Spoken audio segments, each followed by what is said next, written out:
as well. So to start housekeeping, this full commission meeting will be on Zoom via teleconference and held at the Division of the State Architect, Los Angeles Regional Office located at 355 South Grand Avenue, Suite 2100 in Los Angeles, California, 90071. Per Senate Bill 189, the Bagley-Keene teleconferencing restrictions have been suspended through July 1st, 2023. Therefore, commission members are not required to list their remote locations. Members of the public may participate by Zoom or teleconference from any location. This meeting is being captioned and recorded. To assist in this effort, please state your first and last name each time you speak and speak loud and clear. The live captioning link has been included in the chat for your use. Public participants can use the raise hand function to alert the commission of when they would like to speak, and we will also give an opportunity for public members who have called into the meeting, at which time they can unmute themselves. If you are attending this meeting via teleconference, please press *6 on your keypad to unmute or mute yourself. If you would like to alert CCDA, press *9 to telephonically raise your hand and staff will call on you. To use the raise hand function, please follow these steps. Using Zoom via web browser, first click on the icon labeled reactions in the toolbar on the bottom of the screen. After clicking reactions, a new window will show on your screen. At the bottom right of the screen, there will be a button labeled raise hand. Using Zoom via mobile device, click on the 3 sideways dots labeled more. The more option is in the toolbar on the bottom right corner of the screen. After clicking more, a new window will pop up at the bottom of your screen. Press raise hand. Please remember to mute yourself if you are not speaking to reduce noise. To maintain order, the CCDA staff will allow virtual participants to speak first, then in-person attendees will have the opportunity to speak. If you are having technical issues throughout the meeting and need assistance, please use the chat function to alert CCDA staff or email ccda@dgs.ca.gov. I will now pass it back to you, Chair Commissioner Downey. Thank you, Presley. With that, we'll move on to agenda item 1, and it's back to you, Presley. Please take roll. Thank you, Chair Commissioner Downey. I will start off taking roll. First, we have Chair Commissioner Christopher Downey. Present. Commissioner Guy Lemus. Present. Commissioner Doug Wheely. Present. Commissioner Drake Dillard. Present. Commissioner Dr. Sue L. Hessen. Present. Commissioner Brian Holloway. Present. Commissioner Jacqueline Jackson. Present. Commissioner Ashley Leon Vasquez. Commissioner Ashley Leon Vasquez. Okay. Commissioner Scott Littlebridge. Present. Commissioner Michael Paravagna. Present. Commissioner Hector Ramirez. Commissioner Hector Ramirez. Commissioner Ida Claire. Present. Commissioner Anthony Safarian. Commissioner Anthony Safarian. Assembly Member Janet Wen. Preston Romero here on behalf of Assemblywoman Janet Wynn. Thank you, Preston. Assembly Member Brian Mayenshine. Senator Melissa Hurtado. Hi, Akash Vashi on behalf of Senator Hurtado. Hi, thank you, Akash. And Senator Brian Jones. Emily Miller on behalf of Senator Brian Jones. Thank you, Emily. And with that, I will pass it back to you, Chair Commissioner Christopher Downey. We do have quorum. Thank you. Thank you, Presley. And at this time, we'd like to see if there are members of the public that are here that would like to identify themselves first virtually.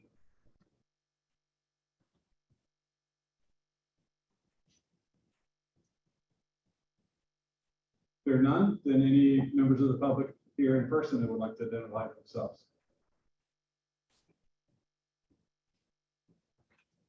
Okay, then, we'll move on to the Pledge of Allegiance. We can all stand and face the flag. Okay. All right. I pledge allegiance to the flag of the United States of America and to the republic for which it stands, one nation, under God, indivisible, with liberty and justice for all.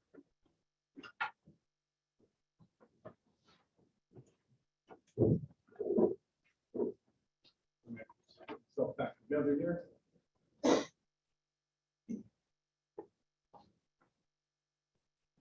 This is Commissioner El Hessan. I just wanted to let you know the sound coming from the in-house is very muffled. Okay, we'll do our best. It's a good reminder for everybody to speak up to the best we can. We don't have mics at our individual stations. I see. And so we just have to remember to speak up. If you're not able to hear us, please alert us and we'll do our best to protect. Thank you. Okay, so with that, we'll move on to agenda item 2, I believe. So it's the approval of the July 27th meeting minutes. So assuming everybody's had a chance to review that. Chair Downey, I'd like to make a motion for approval of the minutes. Drake Gilbert. Do you get that motion in second? Whoever's taking notes. I did not hear the names of the, Okay, we're just going to have to speak up. So that was Commissioner Drake made a motion to approve the minutes, and Commissioner Jackson seconded. thank you. Okay. So any discussion?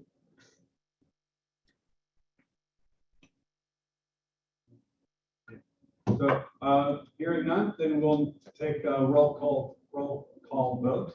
Bill, could you lead us in that? Yes, we'll do this as Phil McFall, Operations Manager, CCDA.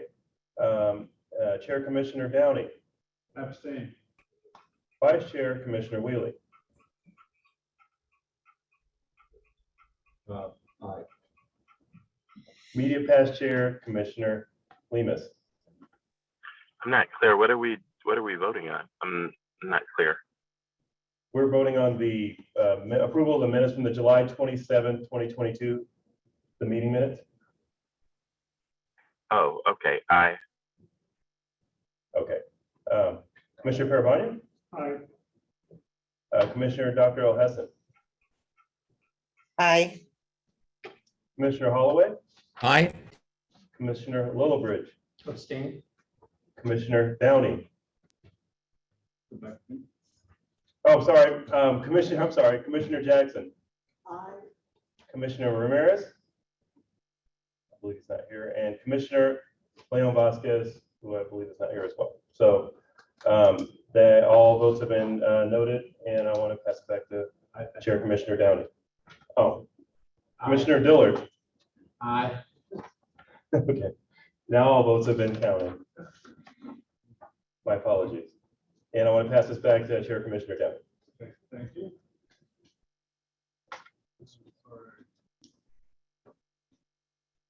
Sorry, getting there. Boy. Sorry about this.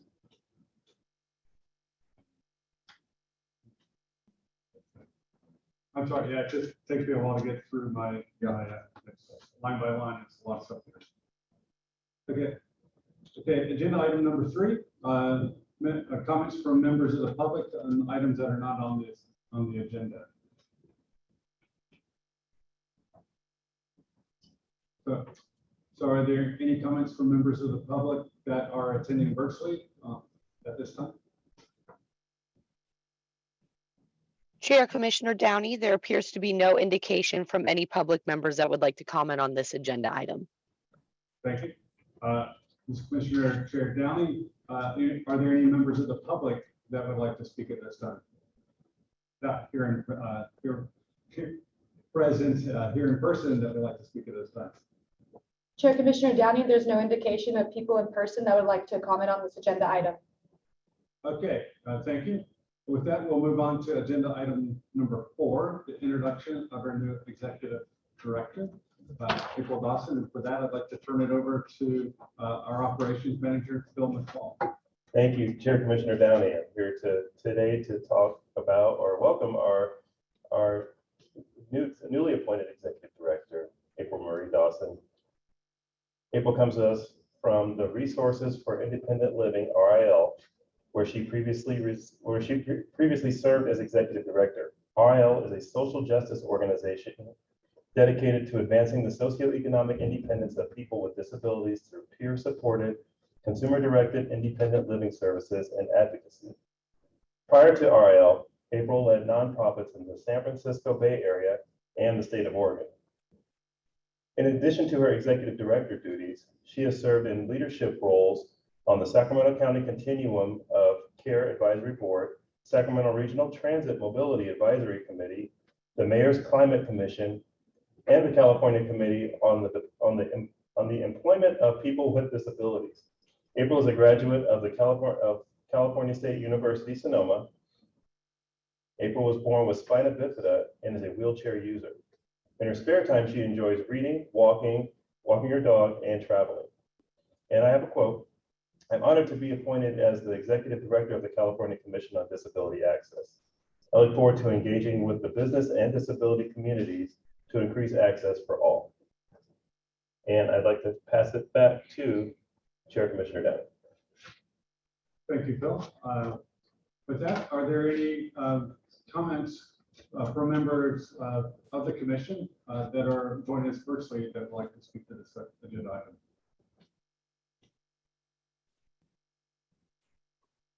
This is Commissioner El-Hassan. I'm just excited and already enjoying my time working with Executive Director April Dawson, and I know this will continue as we move forward. Thank you for joining us.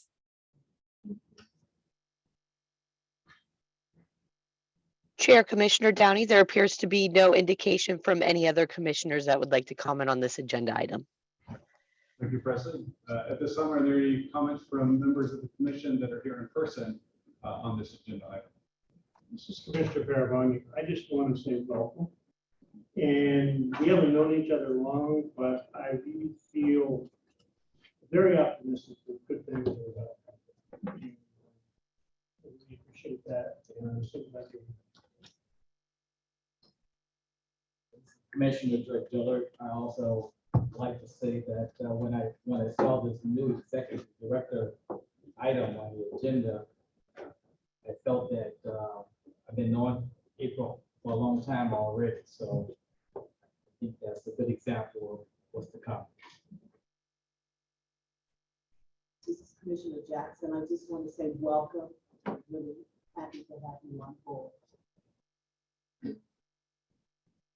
This is Commissioner Claire, and I just want to say that I really appreciated getting to know you the past couple months. We've interfaced a couple times, and I'm very excited for what the CCDA has to offer under your leadership. This is Commissioner Lillibridge. I'm going to echo everybody else's comments because they've already pretty much said everything, but I've also really enjoyed getting to know you, April, and really excited about what you're going to bring to the commission as well. This is Commissioner Lemus. I too and the hiring team that brought April. I'm very, very happy, and I'm looking forward to a wonderful time working with you. And we've had a good first long conversation about where the commission is going, and I look forward to us continuing our dialogue. And very excited for you to be here, April. Commissioner Wheelie, I was also a part of the hiring team. I was very fond and remain very fond of our prior executive director, and was curious to see where we would go, and I think we are in great hands. Thank you for taking it on.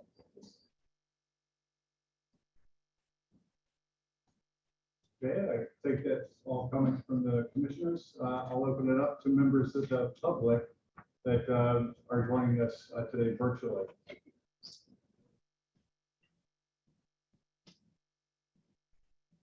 Chair Commissioner Downey, we do have 2 congratulations in the chat for April. We have Goldie House. Congratulations, April. And we also have Dan Oakenfuss, both from the CFILCs, congratulating April. Thank you, President. If there are no other comments from members of the public virtually, are there any here present with us today that would like to comment on this item?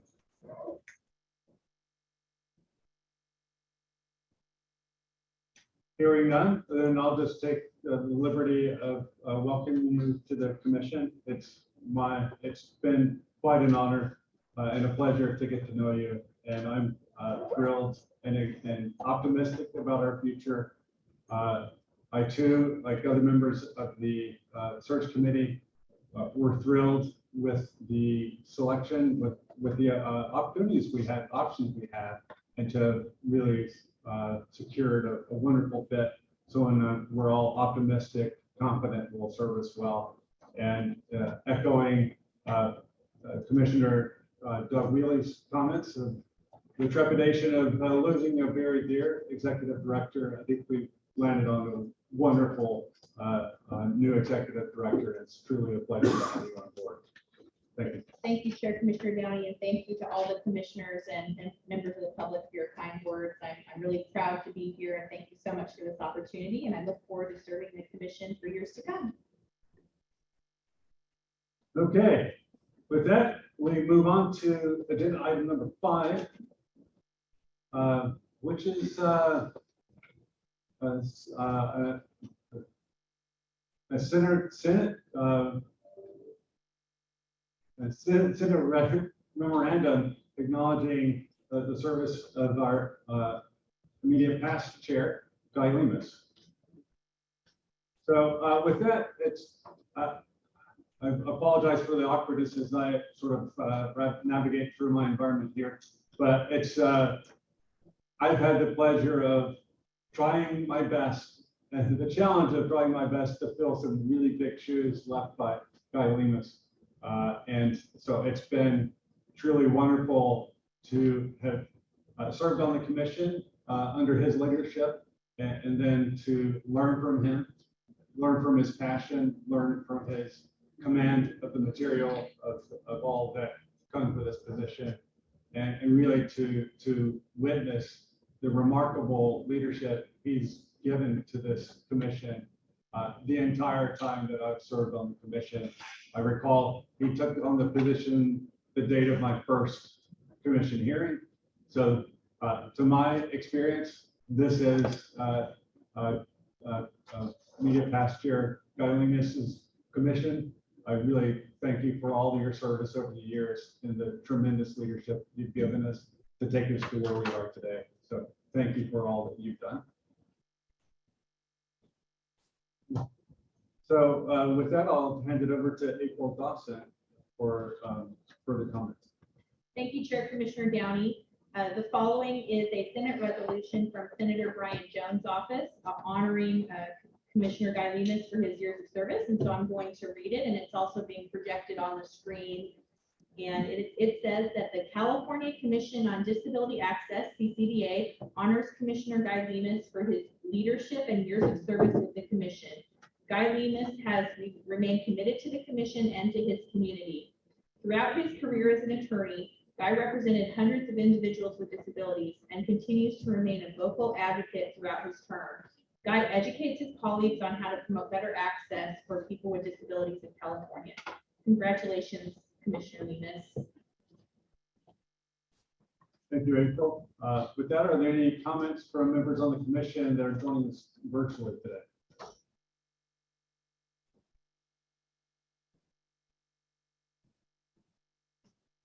This is Commissioner Elhassan. I too would like to express my gratitude and appreciation in working with Commissioner Lemus. We worked closely together during the interview and selection process of candidates, and I had a chance to get to know him, and it was indeed a pleasure.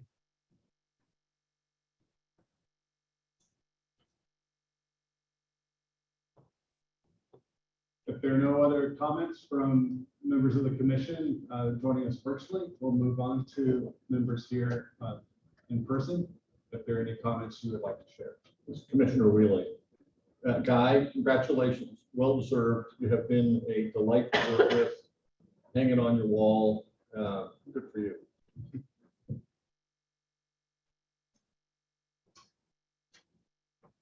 This is Commissioner Lillibridge. I also congratulate Commissioner Lemus. Guy, I wish the pandemic had never happened. I feel like I've missed out a lot in being around you personally. You are definitely one of the most intelligent and most articulate people I've ever been around. So congratulations and enjoy the accolades that you're getting. Chair Commissioner Downey, we do have a hand raised from Emily Miller from Senator Brian Jones' office. Yeah, thank you. Yeah, I just wanted to offer my congratulations on behalf of our office, and thank you for doing a great job, and really, really appreciate it. And it's an honor to give this to you today. Guy, this is Commissioner Clare. Thank you for your leadership. And while you are no longer the chair, I know that your voice will still be a commanding one in this situation. So as we move forward, thank you.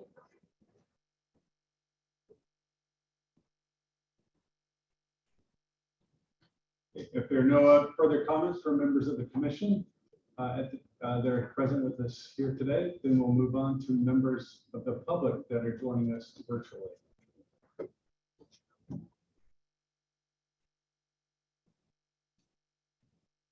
Chair Commissioner Downey, there appears to be no indication on the chat on public members for this agenda item. Thank you, Presley. Are there any comments from members of the public with us today in person that would like to comment on this agenda item? Chair Commissioner Downey, there's no indication of in-person attendees that would like to comment on this agenda item. Okay. Thank you. And thank you, Guy, again, for your wonderful service. It's been a pleasure to have you, your astute leadership over the years, and I too echo all the comments that have been shared by other commissioners. So thank you, Guy. This is Commissioner Lemus. Thank you. I'm still a little shocked and surprised. I wasn't expecting this. So I heard my name, so I tuned in a little close. But thank you, everybody. It's very much appreciated. I love the commission, and I have continued to enjoy working with everybody. It's a beautiful thing. But thank you so much. I'm very honored and humbled. Okay. Thank you, Guy. So with that, we're on to agenda item 6 about commissioner tributes. Continuing that theme, and we'd like to thank the service of my vice chair, Commissioner Doug Healy, and also Michael Paravagna. It struck me oddly with this at this time with thanking our media past chair, Guy Lemus, then the vice chair, Doug Wheely, and then Michael Paravagna. It seems like we're losing the vaunted CCDA Three Musketeers who have been all for one, truly the all for one for all program, who all together really did astounding things for this commission. Resilient, determined, really gave it a backbone, gave it a soul, gave it its spirit to do the hard work that we have to do across the state. And it's been an honor to work side by side with Vice Chair Doug Wheely. I've learned so much from you. We've benefited so much from your astute business acumen, the level-headedness you give to the situations, and the breadth and solidity you give to our deliberations and communication. So thank you for all your leadership as well and all that you've done. So thank you, Vice Chair Doug Wheely. Thank you. And congratulations. I recall the last time we had a meeting in Los Angeles at the City Hall, you successfully navigated me through a crowd, including the protests in front of City Hall, because I was wearing my San Francisco Giants baseball cap. And you survived, and you stuck with me. So thanks for that. And thank you also to Commissioner Michael Paravanya, who really, it's sort of really wonderful, the insights he's brought to this commission, the depth of understanding of not only legislation, the Department of Rehabilitation and the disability community, but just the true it's an interesting connection, combination of almost like childlike curiosity, but really astute leadership. And he's been around the block a few times, so it's really been a pleasure to have your insights and in your leadership on this commission. And also would like to extend a tremendous thanks to you, Commissioner Paravanya, for serving as our acting executive director in this, to help us bridge from our former executive director to our new executive director, April Dawson. So thank you for all of your leadership. And it's going to be tough losing these three musketeers, but thank you for all of your service. So let's see.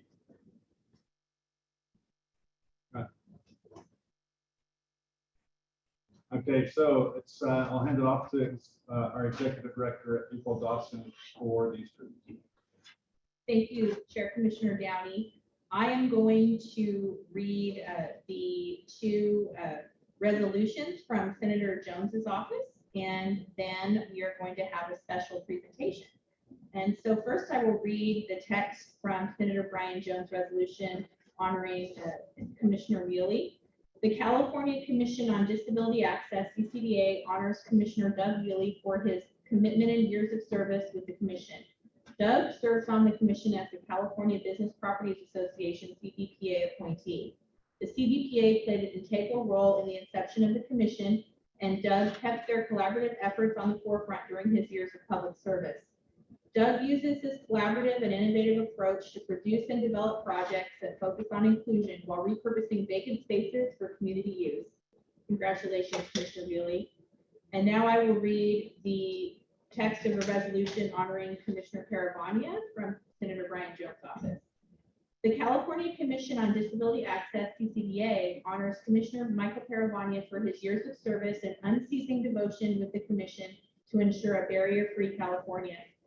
Michael has been a beacon of knowledge throughout his tenure. Most recently, Michael served as interim executive director to keep the commission moving forward. Michael leads steadfast efforts to facilitate dialogue at all levels of government between stakeholders, the business community, and individuals with disabilities. Michael's lifelong dedication to issues surrounding disability and accessibility is admirable and embodies the essence of the CCDA. Congratulations, Commissioner Paravanya. And now I'm going to turn it over to Operations Manager Phil McFall for a special presentation. Thank you, Executive Director Dawson.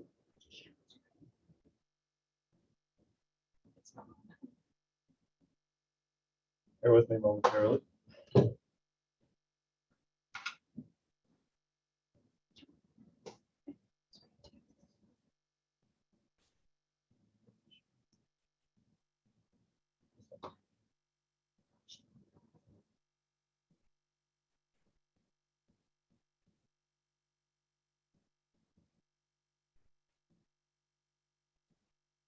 Thank you all for your patience.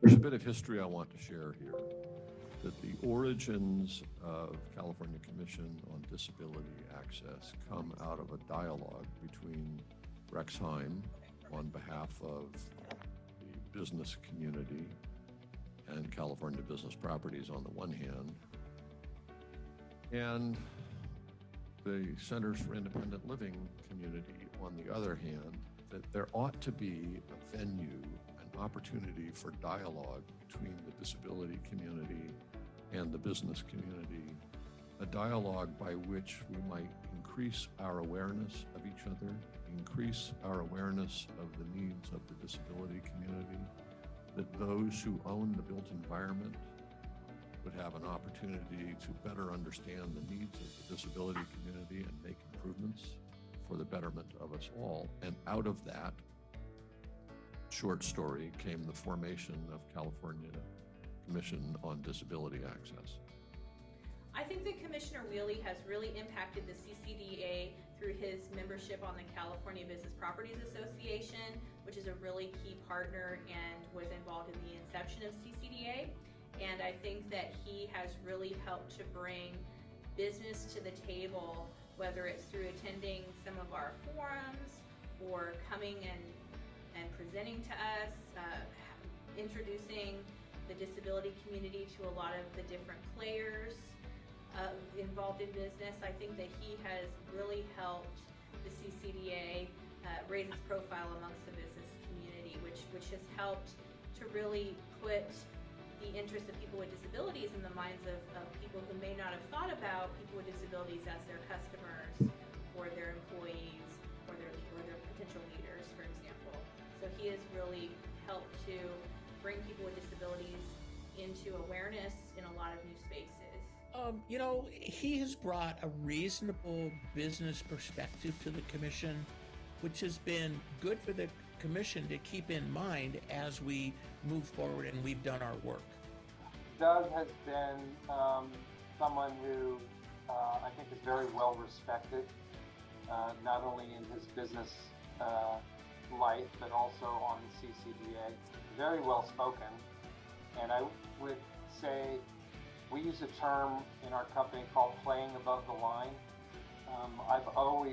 That's one thing I've always respected about him, is he stays open, he's curious, and he's willing to learn.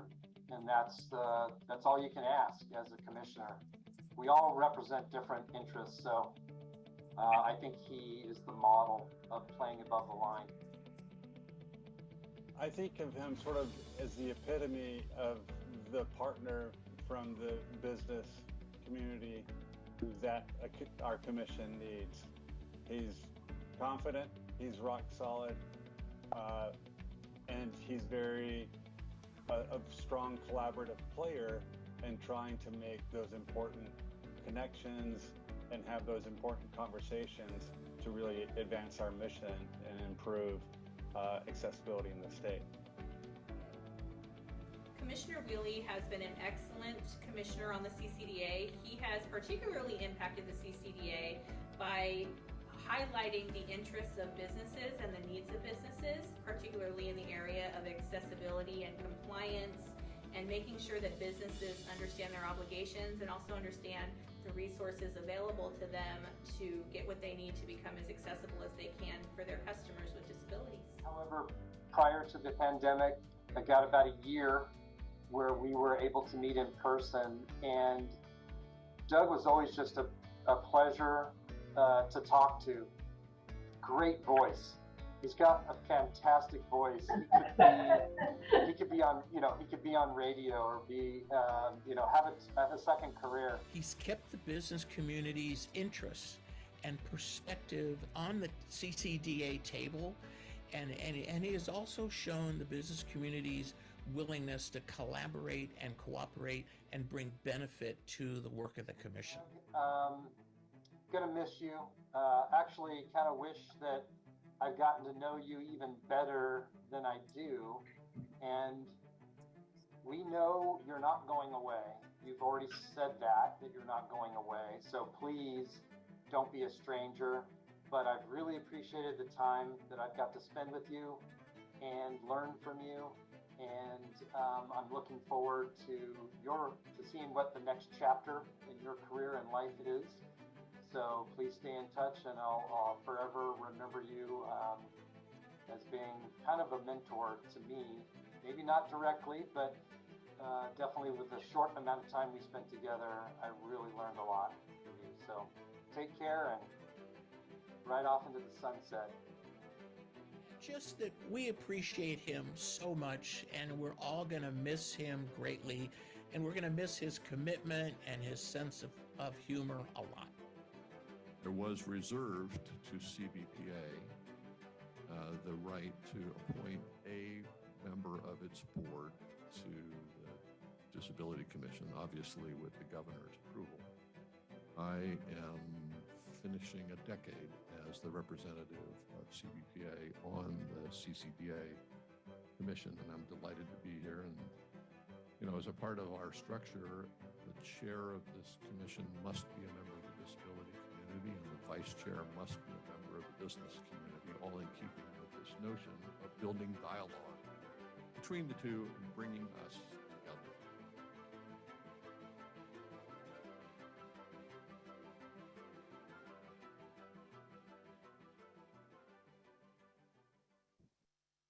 One more.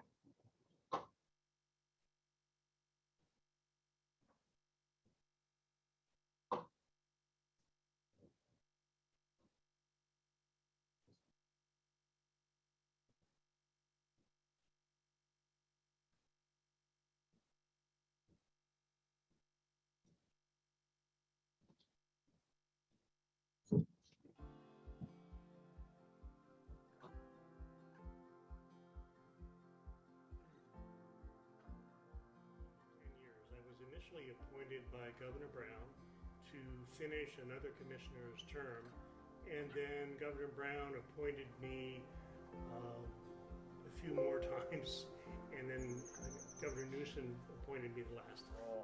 But Michael Paravagna's sort of deep knowledge and experience within sort of the policy and within the Department of Rehabilitation, and as a really incredibly strong advocate for people with disabilities in our state.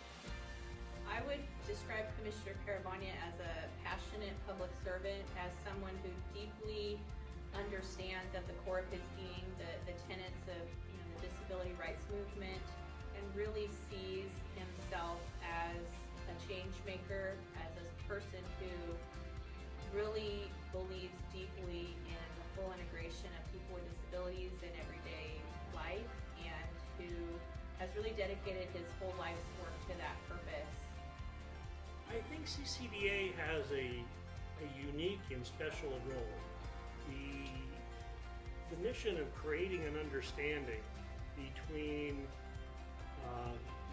business and disability communities is really key to seeing us succeed in implementing disability civil rights. It helps us further the cause of us all working together and understanding each other. And I think the role CDC has in that can be monumentally important. He's a brother in disability.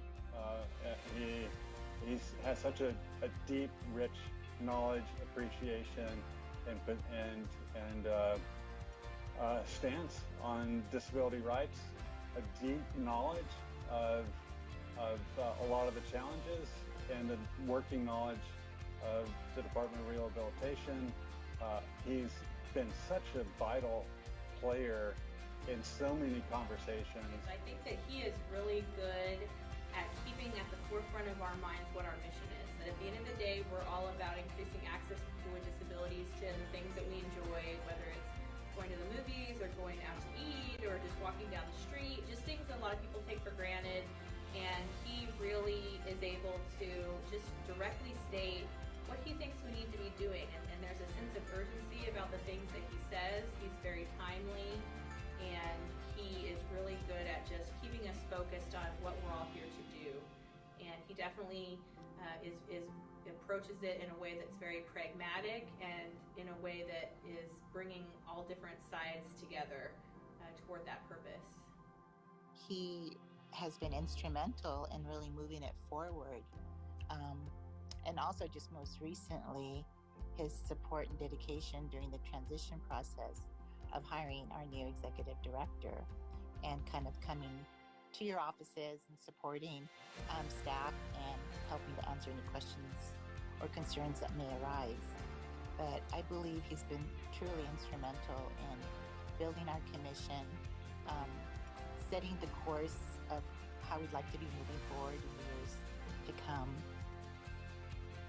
Yeah, and even stepping in as filling the gap in between our former executive director Angela Jamont and your your hire and start for him to fill that gap and be there as a resource to the staff to take it on, to accept that volunteer challenge and to really give so much and really hold, provide that cohesion and that bridge between the two executive directors and to give so selfishly in that space. It's really remarkable, and it's been such a joy to work with him and a blessing to have him be part of the commission and involved with CCDA. CCDA needs to be out there in the community. The commission needs to be known. The role of the commission needs to be known. The commission needs to be viewed by the disability community and by the business community as an asset that they can rely upon to resolve problems, to find out answers, and to be a resource for them when things are difficult. Well, I would just like to thank Commissioner Paravania for his over a decade of service to the CCDA. And I also want to thank him personally for how warm he was when I started as the newly appointed executive director just a little over 2 months ago. But he took the time to reach out to me to share the historical perspective of CCDA with me, to share the current challenges and the things that he thinks that should be on my radar. And he has always been very warm, has always lended his phone number to me, and has been very generous with his time. And I just want to thank him just for his empathy and for his courage and his service to the people of California and to the CCDA in particular. And I'd like to pass it back to Executive Director Dawson. Thank you, Phil. I just want to thank Commissioner Wheelie and Commissioner Paravani for your years of service and for being so warm to me when I came on board and for giving me this opportunity. And I am going to pass it back to Chair Commissioner Downey.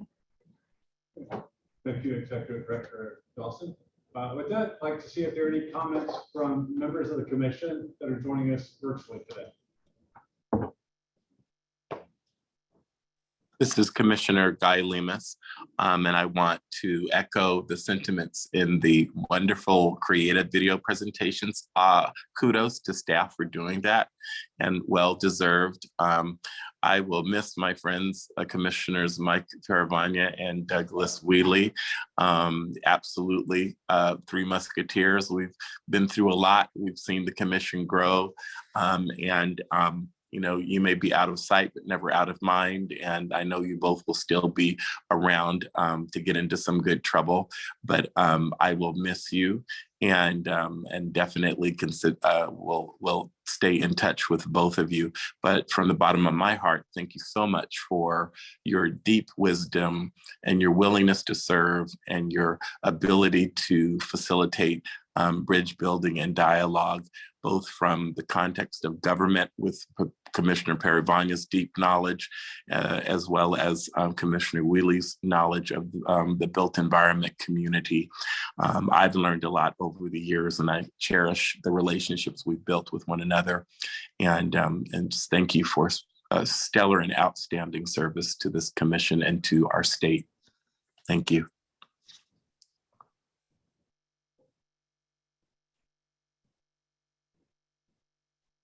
Chair Commissioner Downey, there appears to be no other indication in the chat from any of the other commissioners.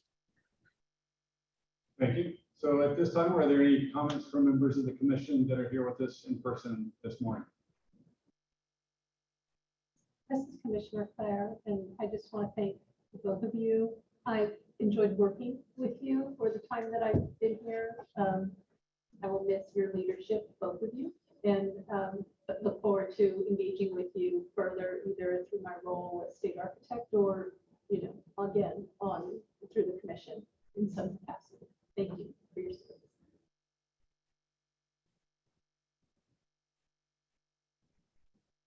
This is Commissioner Lillibridge and Commissioner Paravania. I already got to talk about Doug, but Commissioner Paravania, it's been a great pleasure serving with you, not only on the commission, but the legislative committee. And I don't want to thank you for leaving because then that required me to become the chair of that committee. However, there's no better person that I could have learned about not only CCDA, but all the good work that you've been doing and you're so passionate about.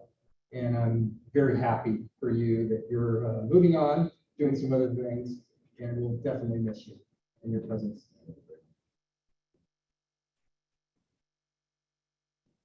This is Commissioner Drake Diller. I'd like to also acknowledge to who are somewhat leaving us.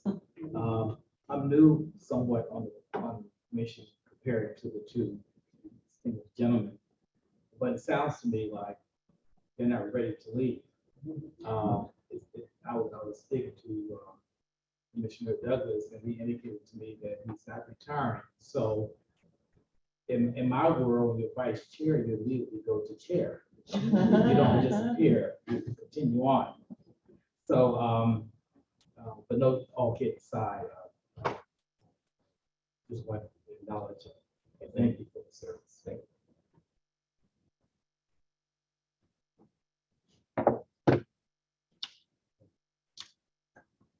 If there are no further comments from members of the commission, I'll then open it up to members of the public that might that are joining us virtually that might have where they might like to share.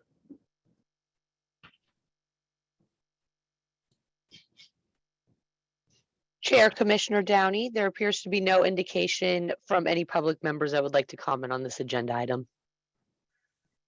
Thank you, Presley. Are there any members of the public here in person that would like to comment on this agenda item? Chair Commissioner Downey, there's no indication of any public members that would like to comment on this agenda item. Thank you. So I'll, before we move on, and I would like to just comment. It's an unusual thing to have that much to devote this much time internally. It's somewhat of a self-indulgent moment, but with these two individuals and taking together these three, it's certainly this and more is warranted. They've all had tremendous impact on this commission and the work that we do across the state. So thank you so much for all that you've done. Doug, if I can find you there. And Commissioner Peravania, where are you? I'm over here. Thank you so much to each of you. And I'd actually like to give a round of applause for all.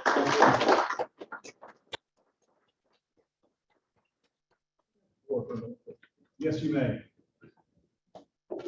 I stand. I can't say this sitting down. As Commissioner Wheeler, for those of you who are not in the room, it has been a delight. It has been an honor. It's been a decade. I came to the commission with an understanding of the compliance issues of disability access, but with a profoundly missing understanding of the accommodation side of the work. And I had this experience that Chris alluded to a moment ago in a little piece that I want to expand. This experience that really was a life-changing moment. One of those things that catches you completely by surprise and opened my eyes. So he spoke of the first time that we met in the Uber ride over to LA City Hall for a commission hearing there. And he shared with me, yes, we showed up. There was something going on at the city council, and SEIU was there by the hundreds of purple jackets at the door trying to get in. We were the last two to get there. We were the last of the commissioners on the Uber ride to City Hall. And I looked at the line and thought, this will never work. So Chris, you know, he's got his roll-on bag, he's got his laptop case, he's got a briefcase, and he's got his white tip cane, and I've got my duffel bag, and I've got my briefcase. And we just walked right around the line and up to the security guard and said, we're going in. And he said, you can't go in, you have to get to the end of the line. And we looked at Chris and we looked at the line and we looked at the security guard and said, okay, he's yours. I'll go get the line. Anyway. No, the point of the story was that we were the last to leave the hotel.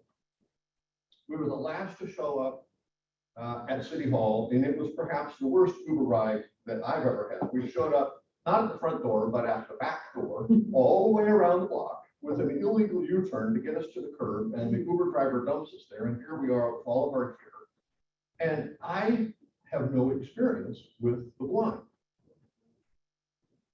And I look at his bags, and I look at my bags, and I look at where we gotta go. And so I reached over and grabbed him by the elbow, thinking I'm gonna help Chris go where we need to go. And he pulled his elbow away, teachable moment, and said, "That's not how you do it, Doug." What do I know? He says, "Okay, here's the deal."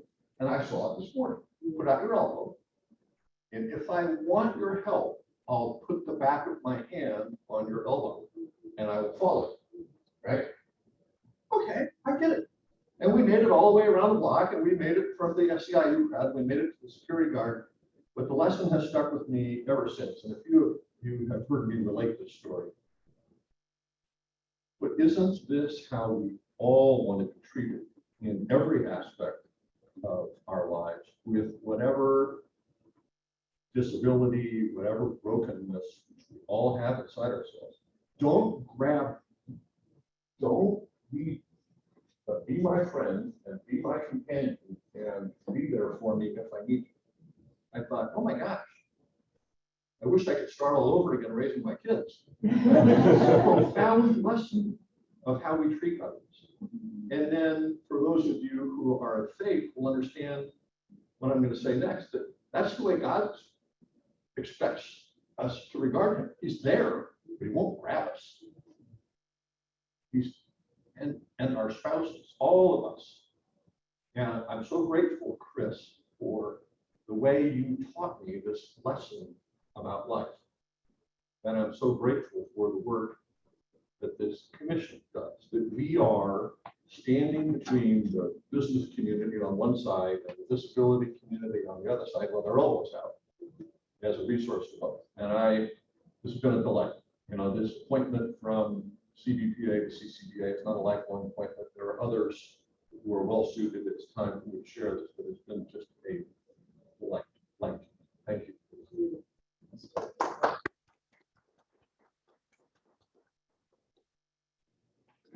Bishop, if I may, for a moment. I first of all want to thank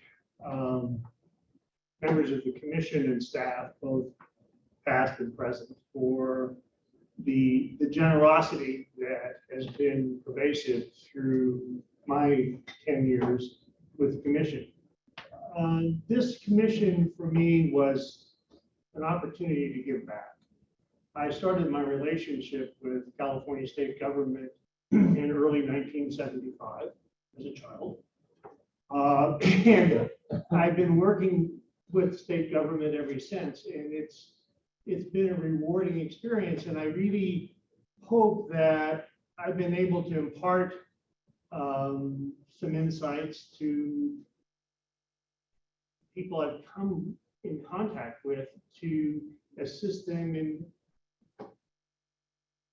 being better with their counterparts that we share the planet with. The best part about being a member of this commission is the people you meet and the people you get to work with. And that is truly rewarding. It is something that I will always miss. And I guess I can say that for my relationship with state government, California state government in total. But I want to thank everyone involved for the time and effort that went into making this presentation today happen. It is memorable. I appreciate it, and I appreciate you. Thank you very much.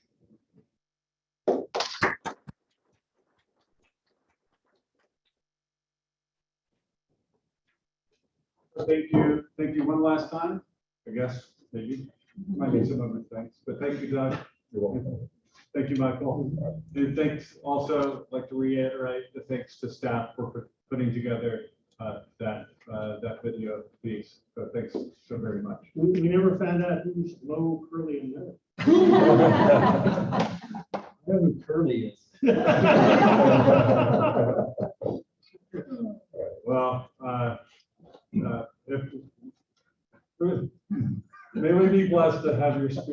the spirit of the Three Musketeers with us forever as we continue on in our service to the state. So thank you for all your service.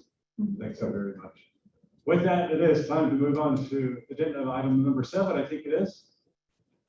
And it's vote for chair and vice chair. With first up is for chair, and I'll have to turn that over to our vice chair, Doug Wheeler, to lead us in this second. So we hold elections on a regular basis in October of the year for positions effective as of January 1 of our upcoming year. And the position of chair is up for re-election. And obviously our chair cannot chair his own election, so I am happy to do that. So the question is, are there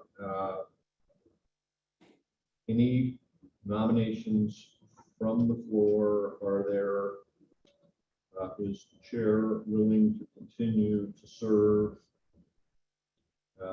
Whose names shall we consider today? Commissioner Wheeler, this is Commissioner Lemus. I nominate Chris Downey to serve another term as president of the commission. And this is Commissioner Brian Holloway. I would love to second that motion. Thank you. We have a motion and a second for the re-election of our current chair. Are there other nominations, either here in person or virtually, to be made?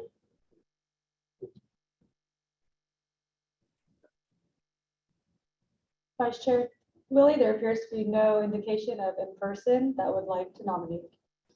And on that basis, thank you very much. With no other names put into play, I will call the question of the re-election of Chair Chris Downey to the position of chair. Phil, would you like to do a roll call the election? Absolutely. Thank you, Commissioner Wheeler. This is Phil McFall, Operations Manager, CCDA. I'll list the commissioners and please reply with aye or other. Chair Commissioner, never mind. Vice Chair Commissioner Wheeler. Aye. Media Pass Chair Commissioner Lemus. Aye. Commissioner Paravanya. Aye. Commissioner Dr. El Hesed. Aye. Commissioner Holloway. Aye. Commissioner Lillibridge. Aye. Commissioner Dillard. Aye. Commissioner Jackson. Aye. Commissioner Ramirez. Commissioner Ramirez. And Commissioner Leon Vasquez. Commissioner Leon Vasquez. All CCDA commissioner votes have been noted. I'll pass that back to Commissioner Wheeler. Congratulations on the re-election.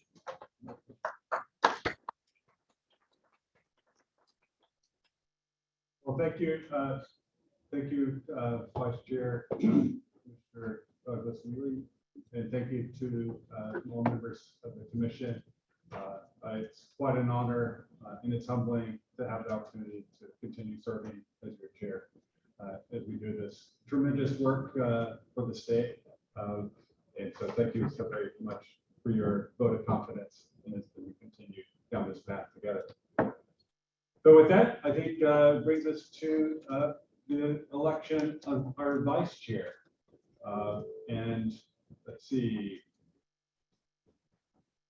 And with that, I'd like to ask if there is someone with, obviously, Vice Chair Doug Wheeler is stepping down. So this is time for a new vice chair and someone that's required to be from the business community. And let's see, I'd like to open that up now for nominations. And I guess I would like to start with the nomination of Commissioner Brian Holloway.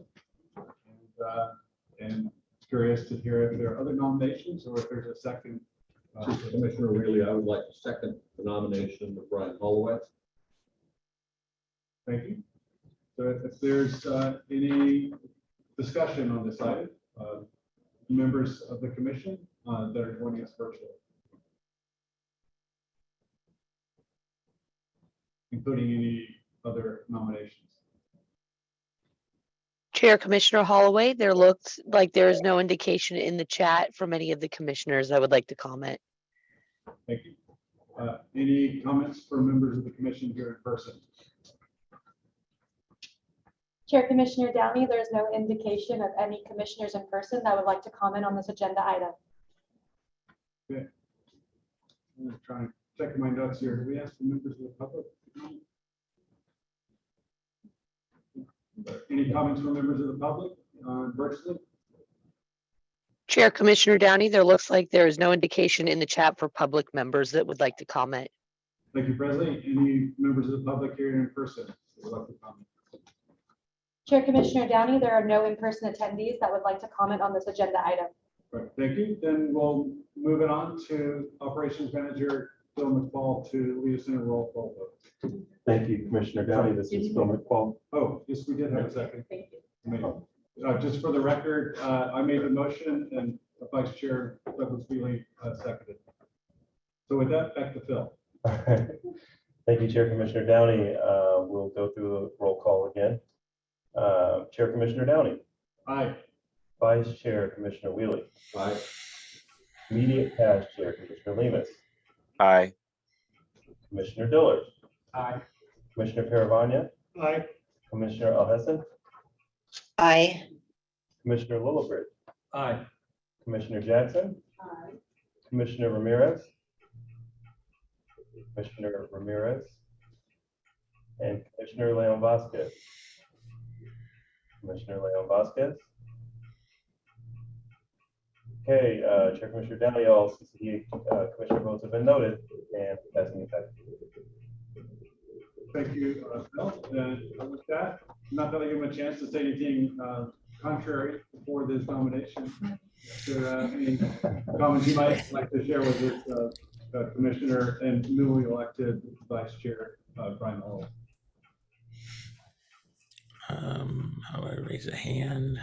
Consider it raised. You're on.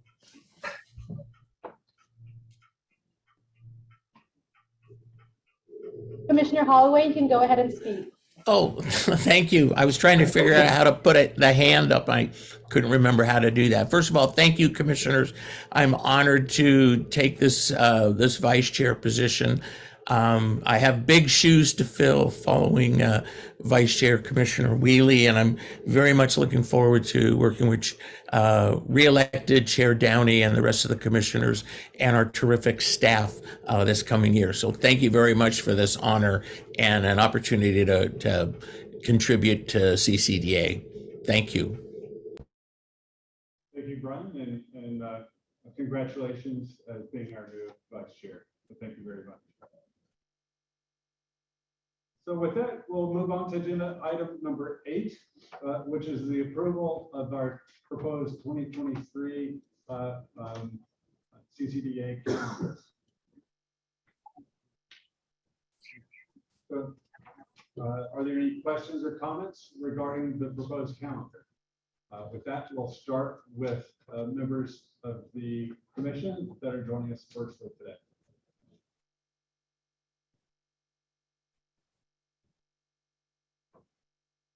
This is Commissioner Lemus. I move the calendar. I'm sorry, Commissioner Lemus, you were breaking up on us. Can you try that again? This is Commissioner Lemus. I said I move to approve the CCDA calendar. Thank you. Commissioner Lillibridge, I'll second that. Thank you. So with that, are there any, is there any further discussion? Any comments from members of the commission virtually? Chair Commissioner Downey, there appears to be no indication in the chat. I do want to let you know that Commissioner Leon Vasquez has entered our meeting, so she is here as well. Thank you, and welcome, Commissioner Vasquez.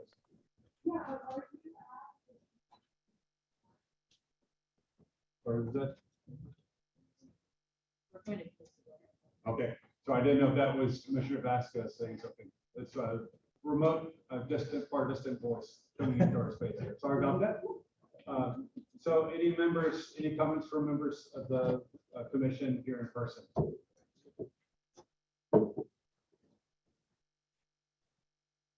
Recording in progress. I'll move on to any comments from members of the public that are joining us virtually.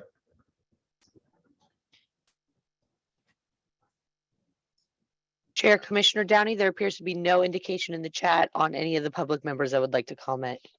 Thank you, Presley. Any comments from members of the public that are here with us in person?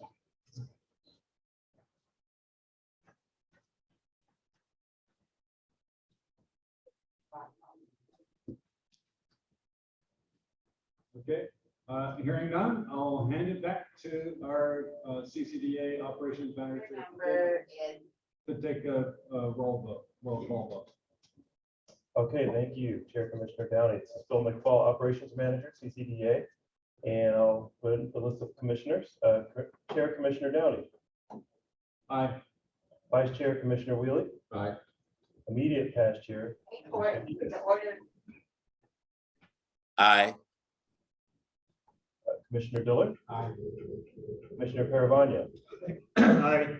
Commissioner Dr. Alhassan. Commissioner Dr. Alhassan.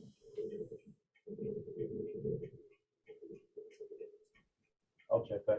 Commissioner Holloway. Aye. Commissioner Lillibridge. Aye. Commissioner Jackson. Aye.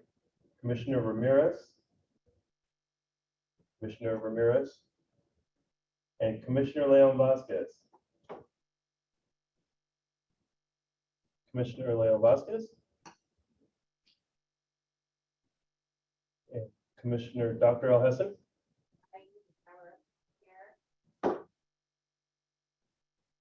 Okay, Chair Commissioner Downey, all CCDA commissioner votes have been noted. I'll pass it back to you. Thank you. And I presume it passed? Yes. Okay, thank you. So with that, we'll move on to agenda item 9 regarding our report on our strategic goal. And once again, I hand it back to our operations manager, Phil Mulhall. Thank you, Commissioner Downey. I just wanted to also know, I see that Commissioner Leon Vasquez did, she noted that she said aye. So I guess you didn't hear it.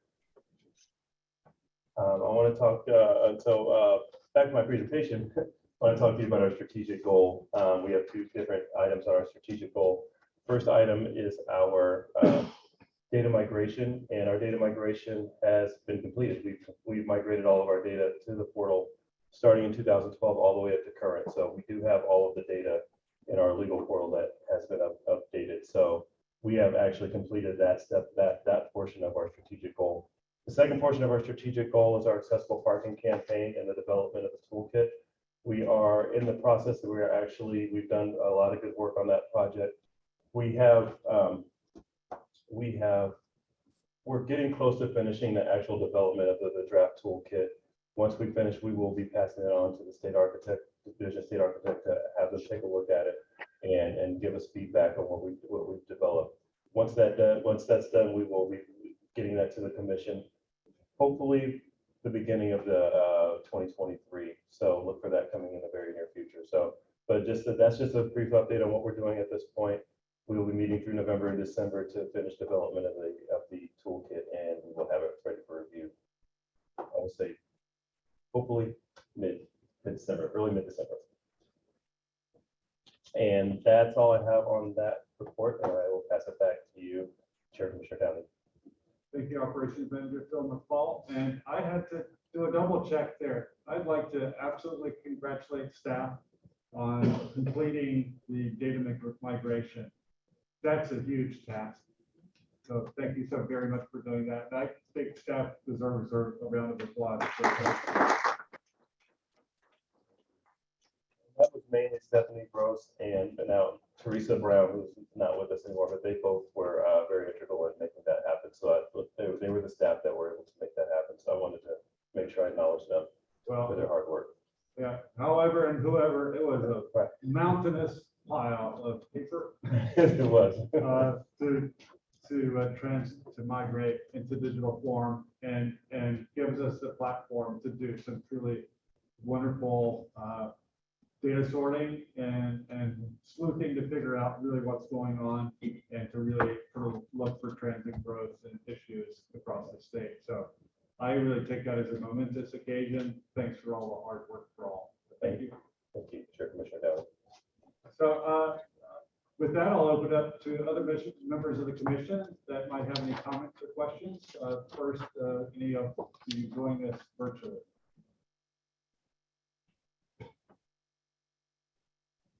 Chair Commissioner Downey, there looks like there is no indication in the chat from any of the commissioners that would like to comment. Thank you. Are there any comments from members of the commission that are here with us in person on this agenda item? Chair Commissioner Downey, there is no indication of any commissioners that would like to comment on this agenda item. Okay. Are there any comments from members of the public that are joining us virtually on this agenda item? Chair Commissioner Downey, there appears to be no indication from any public members that would like to comment on this agenda item. Okay, thank you. With that, are there any comments from members of the public that are joining us in person today? Chair Commissioner Downey, there is no indication of any in-person attendees that would like to comment on this agenda item. Okay, thank you.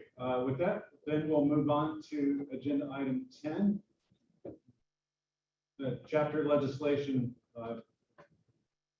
So there are two pieces of legislation for us to review. And let's see. And with that, I'll turn it over to April Dawson, our Executive Director, April Dawson, to address those items. Thank you, Chair Commissioner Downey. So there are two pieces of chapter legislation that will impact CCDA's operations, and so I would like to share a little bit about that with you. The first is Assembly Bill 2164, which has been chaptered. It raises the collection of business license fees to $4, which goes toward the Disability Access to Education and Revolving Fund, which has been renamed by this legislation the Accessibility Compliance Fund. So the Accessibility Compliance Fund now, for every new or renewed business license, depending how the municipality sets up their business license process, there will be a $4 fee as opposed to the $1 fee. So it restores the original $4 fee because prior to this, it had been reduced to $1. So now it's back to $4. It also increases the amount of the fund that's retained by cities and counties to 90% from 70%.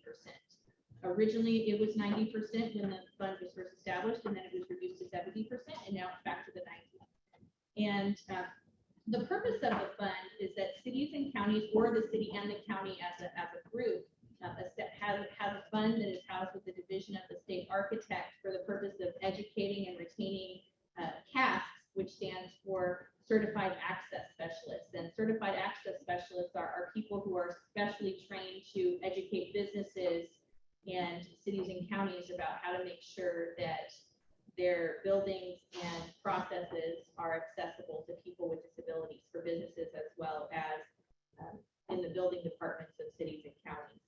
And so, as I mentioned, the cities and the counties retain 90% of the fund that they use for those projects. And they also, the rest of the fund goes back to the state architect on a quarterly basis. And so that is Assembly Bill 2164. The next one is Assembly Bill 2917, and this pertains to CCDA's obligation to track alleged disability access violations. This mandates CCDA to begin tracking alleged violations related to website accessibility. And so it mandates us to work with the Division of the State Architect as well as the Department of Rehabilitation to create a toolkit for businesses to understand their obligations to make websites accessible to people with disabilities. And it also requires us to make sure that we are educating the business community on parking lot access, including exterior passive travel. So regarding the parking lot and exterior passive travel, as Operations Manager McFall mentioned, we're already on track to reach that goal of legislation. We're ahead of that. We're ahead of the game there. Also, our portal is ready to start tracking websites. So we've already pre-programmed with our partners who help us design the portal to start accepting those alleged access violations regarding websites. And I've spoken with the Bar Association, and the Bar Association and I are working on an outreach plan to help attorneys and legal firms understand their obligation to report those to us within the 5 days. And I'm going to have a meeting with Commissioner Claire. We'll talk about DSA and collaborating with you, and we're excited for that.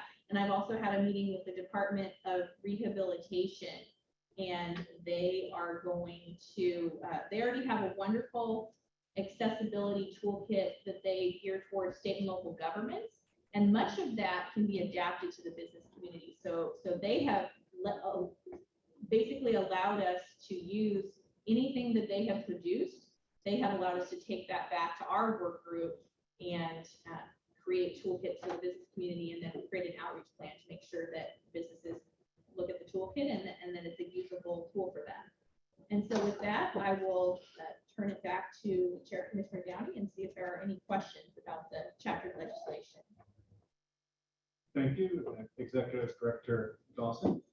So at this time, I'll open it up to any comments from the commissioners on this agenda items, and we'll start with those joining us virtually. Chair Commissioner Downey, there appears to be no indication in the chat from any of our commissioners on this agenda item. Thank you. Are there any comments from members of the commission that are here with us in person at this point? This is Commissioner Woolridge. I'm curious if when we start tracking internet complaints, website complaints, will those complaints be categorized in similar to our kind of the built environment complaints by accessible path of travel, counter height, and things like that? Is that already been thought through, and is there already a category for the different types of possible website violations? Yes. Would you like to say a little more about that? Operations Manager McFall. Sorry to put you on the spot. No, I can't. I will, and then also Abigail Ridge may chime in as well. But I wanted to let you know that yes, that to answer your question, yes, that is something we are looking at. That's something it's not completely developed yet, but that is, we are putting together those categories. So we are enhancing the ones that we have now, and we're going to make sure that we are everything that comes in is categorized in a useful manner, so that we can statistically keep good stats on what's coming in and what's happening. Did you want to expand on that? Yeah, exactly. This is Abigail Ridge. I'm the legislative and administrative analyst here for CCDA. And for what we're doing with the portal is we've already expanded to have the drop down of website violations to be calculated. So when attorneys are submitting their reports first, we do have website violations as an option, but we're now going to progress to see, okay, is it going to be the e-commerce website, or is it the actual interfacing website that the website is developing on their own? So we're going to differentiate between that, and then we're going to get a little bit of a deeper level if it's the screen reader that it's not allowing it to go through, and the text contrast will be detailed in that way, kind of just like the top 10 is right now. Commissioner Drake Dillard, I had a similar question. Now I'm wondering, can you give me some examples of maybe some of the complaints? Just some examples. Yeah, so this is Abigail Ridge again. One of the examples we could would be is if somebody alleges that a website is not accessible for a screen reader in order for them to access the website. So if a business's website can't go through a screen reader, then and there is an alleged lawsuit against that, then we would be notified as well about that. And also if there's like different contrasts as well that go with ADA standards.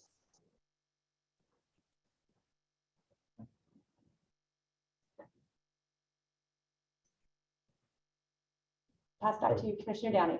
Yeah, I guess I'll pose a question to see, I'm curious where issues, let's say, the increased use of digital media in brick and mortar stores, and in particular, fast food restaurants or restaurants in general, of placing orders through screens, digital media, and on location. Would that fall under the traditional brick and mortar space, or does that fall in this new website? I feel, if it's in person and at the restaurant, that is the brick and mortar. It's not the website itself. So it's utilizing the actual website interface. Thank you for that clarification. And also, as just a curiosity, to the extent that the web is global, and we're dealing with websites that might be hosted in-state, websites hosted out-of-state, users that are in-state, users that are out-of-state. How do we track and sort of keep our pulse on all the relevant things within the state of California? That is actually a great, this is Abigail Rich again, Chair Commissioner Downey. That is a great point to make. We are going to expand fields. So whenever attorneys are reporting these cases, that they are going to specify if the website is within California or not, so that we can have that data there. And where the plaintiff is, if the plaintiff is in state and out of state, in state or out of state. So is that the main criteria, that the plaintiff is to be a California resident? I don't believe so. That No.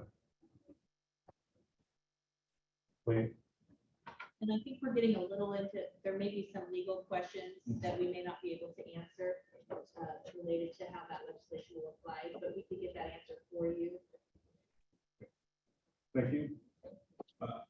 So I think then we'll open it up to members of the public that are joining us virtually. Any comments from members of the public that are with us virtually?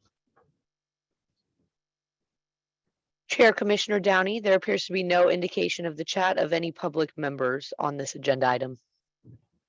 Thank you. Are there any comments from members of the public that are with us here in person? Chair Commissioner Downey, there's no indication of any in-person attendees that would like to speak on this topic. Well, thank you. And actually, I take these two pieces of legislation to be really important to the commission and to the work that we do. So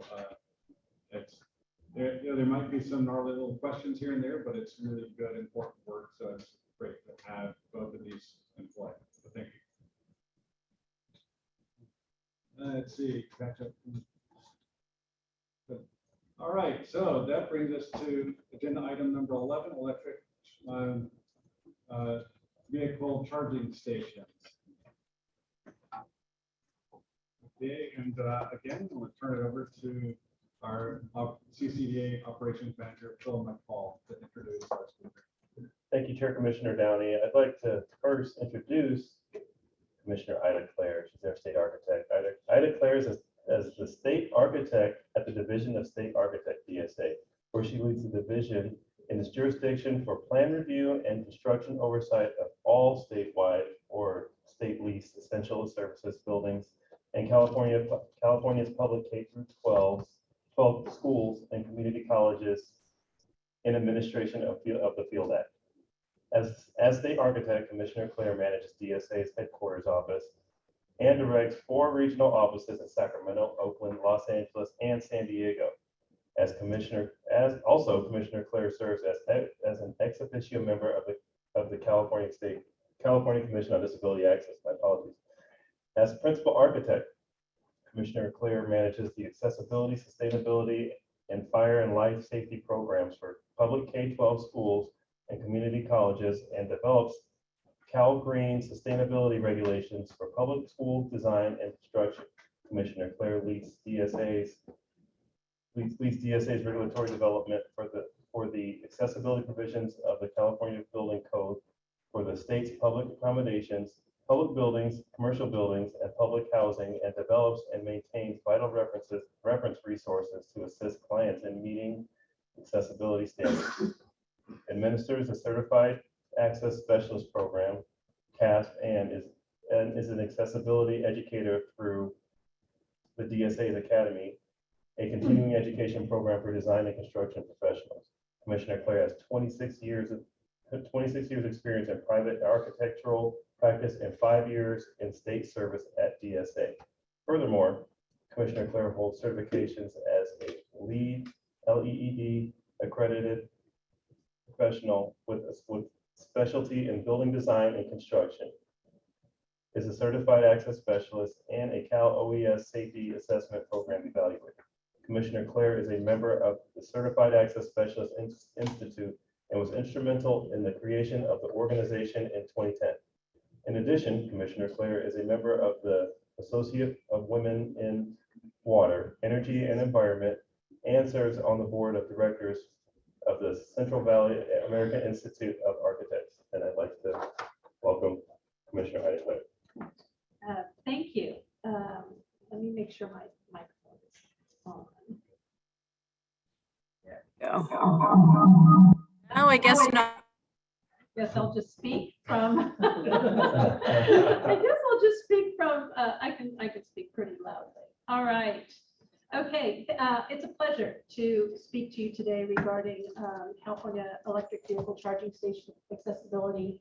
We all know that this is a big effort on behalf of the state to achieve the goals of the administration's executive orders in achieving carbon neutrality by 2045, achieving also the executive order that directs that by 2035 there will be no more combustion engine vehicles sold in California, and they will all be electric. And so creating a network of expansion in charging facilities is important. And of course, because this is a service that's provided to the people of California, whether it's provided by an ADA Title II entity, which is a state and local government, or whether it's provided by an ADA Title III entity, which is your privately owned public accommodations, access needs to be provided. And so I am not going to address too much about Cal Green today. Cal Green is, we also do regulatory development for Cal Green for our K-12 schools and community colleges in alignment also with the Building Standards Commission, who provides Cal Green development for the state of California facilities where electric vehicle charging, those efforts in Cal Green are requiring the installation of electric vehicle charging infrastructure and electric vehicle charging stations. So our regulations presently in Cal Green, effective now, require for new facilities charging infrastructure to be installed, but do not require the installation of chargers. Once chargers are installed, that is when accessibility is provided. Beginning January 1st, 2023, so in 2 months with the 2022 code, there will be requirements for chargers to be installed. So we will be needing to address that and amend our presentation that's available online to address the need for chargers. But the accessibility requirements have not changed. And so my discussion today is just in the context of accessibility regulations, whether they're installed at existing facilities or new construction. Once chargers are installed, access is required. And so there's a lot of facility planning that needs to occur when we're talking about electric vehicle charging. So when we're looking at this, DSA in its regulatory, I'm providing a bit of history now. DSA in its regulatory development needs to always look to the minimum federal requirements. That is our charge at state law to meet minimum federal requirements. And so we looked to that in the development of our regulations. I had already mentioned that ADA Title II and ADA Title III, because they're providing the service on their properties, then electric vehicle charging stations, when chargers are installed, need to be accessible. I will state that when we did the regulatory development in 2015, so we've had regulations for a while, there were no federal standards, and we had to look to the federal standards and the requirements for parking and try to address the standards for parking and modify them for electric vehicle charging. So California is often an accessibility leader in tackling technological issues in advance of the federal standards. I will say that as of August of this year, the United States Access Board has released guidance on electric vehicle charging for the entire nation. There are not regulatory requirements until the United States Department of Justice establishes those regulatory requirements. So presently, there's still guidance, but we have received them, we've digested them, and once the U.S. Department of Justice develops the regulations for Title II and Title II entities and they become in effect, we will need to reconcile our regulations that we already have in place with the federal requirements. But we've gotten a glimpse on it. And so I'm going to attempt today to highlight a little bit, what our requirements are and what might change for the federal requirements, since we have that information right now. So talked about this design recommendations for accessible electric vehicle charging stations that's developed by the United States Access Board. Again, this is just guidance. We are going to, as I stated, reconcile and retain what's more restrictive in California, but also ensure that we meet the minimum federal requirements when they become effective. So there is a concept on accessibility that for electric vehicle charging is not parking. While an electric vehicle needs to be parked to charge, it's still providing a separate independent service. So there are regulations for parking in our regulations that are in the California Building Code, and there are separate regulations for charging. Charging is a service, and it abides by the concept that an electric vehicle basically or mainly does its charging at home, and that when an EV driver charges their vehicle out in the environment or as they move about, whether on a long journey or just even running errands, it's called opportunity charging. And so it's capturing charging when they can and they need it to essentially arrive home so that they can charge more fully. So that's the concept, is that just because you have an electric vehicle does not mean that every single time you're out and about, you need to find an electric vehicle charging space in order to charge. You would use parking spaces if you don't need that charging. So that's essentially the distinction between charging and parking, and that charging is considered opportunity charging.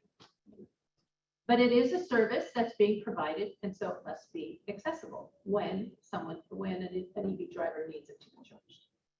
So a little bit of regulatory development. We convened a group of stakeholders to address the concerns of EV drivers, and this occurred in 2015. And this was made up with individuals with disabilities, disability advocates, access professionals, building officials, architects, state agencies, EV charger manufacturers, electric utility companies, building industry representatives, and also EV advocates. So quite a large group, and we considered all their concerns when we do our regulatory development. While they benefit users who are individuals with disabilities, we must consider the concerns of all users in the building code. And so that's why our working group was quite a large group. And so we began this process in 2014. Our first regulations for electric vehicle charging were established by January 1st, 2016, and then became effective January 1st, 2017. So in California, we've had accessibility regulations for electric vehicle charging for almost coming up on 6 years. And we also have done amendments to them as charging advances. As we know, technology advances rather quickly, which is a little challenge for us because our rulemaking cycles every 18 months, but technology goes even faster than that. So we do end up playing a little bit of catch up in the process, but it seems to have leveled a little bit right now. Okay, so now we can get to accessibility. It's important to think of facility planning, that parking requirements are stipulated by local zoning ordinance, and local zoning ordinances might also require the installation of electric vehicle charging. as I stated, new facilities beginning in January with the 2022 code. January 1st, 2023 will be the effective date of the 2022 California California Green Code. The installation of electric vehicle charging stations will be required. That includes the charger. For existing facilities, the installation of electric vehicle charging is still voluntary. However, we are presently working on requirements for the July 1st, 2024 code that is addressing existing facilities. And that would be the regulations that we're working on right now. If they're approved, they will be approved July 1st of 2023 for an effective date of July 1st, 2024. So it's important also to understand that we don't really cover the use of electric vehicle charging. That's really covered by the facility owner. But we can deviate from parking standards because they're considered zones reserved for special types of vehicles. So the requirements for accessible parking that allow for unlimited parking and are not applicable to electric vehicle charging stations. In other words, we can't put time restrictions on them, even on the accessible zones. Okay, so I had stated that in the California Building Code, parking requirements are separate for electric vehicle charging stations, and the code sections are referenced here. And there are other items that we need to consider for facility planning. Obviously, where electric vehicle charging stations are installed, it's going to need to have proximity to an electrical service, but it's also going to need to have proximity to an accessible route so that it can be accessed. And so that does create some challenging issues sometimes because the infrastructure costs when connecting to electrical service need to be considered subsurfacely, but also on-surface requirements for accessible routes also require improvement. And so facility planning is important. And because electric vehicle charging stations, if it is serving a building, it requires accessible route from the charging stations to the building entrance. It does not require them to be on the closest accessible route like accessible parking, but it does require access from accessible electric vehicle charging to the building entrance. If it's a parking garage, it requires access to the public way. And so the other issue that comes about with facility planning is understanding the differences in charging and what service level of charging is going to be provided, and also the connector type. It's important to understand that any of these combinations is considered a facility and the requirements in the building code apply. So if you have at your site a DC fast charger or a group of DC fast chargers and a group of level 2 chargers with 2 different connections, you will need to provide accessibility for each of those combinations. And so that also gets tricky with facility planning because obviously accessible electric vehicle charging stations require more space. And for existing facilities especially, whenever you have those combinations and you need to have that access style, that 2-for-1, right? Just like accessible parking, 2-for-1, 2 parking spaces in order to accommodate 1 accessible space is really just kind of the way you address those concerns. And so if you offer many combinations on a site, you're going to reduce the number of parking spaces that you have significantly. So that's a consideration. Okay, so in the CBC, there are definitions for electric vehicle charging, the scoping requirements in Division 2 that state what type and how many, and of course the technical requirements in Division 3 on how to make them accessible. And I'm going to try to get a little bit more higher level here rather than in the weeds that we normally provide in our training, just so for time, but also to understand just the basic concepts. So right now, when we're looking at accessibility, if there are 1 to 4 electric vehicle charging stations installed, 1 must be van accessible and it's not reserved. Anyone can use it, but the van accessibility space is required. When you get to 5 to 25, 2 accessible spaces are required. 1 van accessible, 1 standard accessible. The van accessible becomes reserved. The standard accessible is available to everyone, even though it's accessible. And then once you hit 26 to 50 and above, you will require one van accessible and one standard accessible, both which are reserved exclusively for individuals with disabilities. And then, of course, we introduce a new type of space that's called an ambulatory space that provides a little bit more space around the car, but it's not reserved. It's not marked or identified as an accessible space, but it's just a little bit wider so that if an EV driver uses a walker or crutches or some kind of mobility device or a small wheelchair, they have more options to actually access charging than just the reserved spaces. And then, of course, there are two exceptions to providing accessibility. One is that if there is a charger that is not available to the general public and it's for a specific designated vehicle or driver, say a business owner drives an EV, has their dedicated spot, and they want to install a charger, that would be excluded from the accessibility requirements because it's only provided specifically for that individual. And then in public housing facilities, it's similarly electric vehicle charging intended for use by an EV owner or operator at their residence. So if you were in a housing facility and you were an individual who did not have a disability, but you require a charger, if it's at your dedicated assigned space, then it would not need to be accessible. However, if you were an individual who needed an accessible space and you had a dedicated accessible space, that would obviously.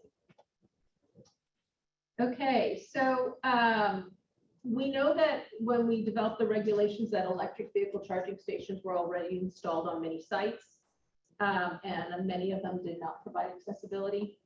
The way the building code works is we don't have an opportunity to require those to become accessible. However, when that's taken care of through essentially litigation, because an improvement needs to happen in order for the building code to become in effect.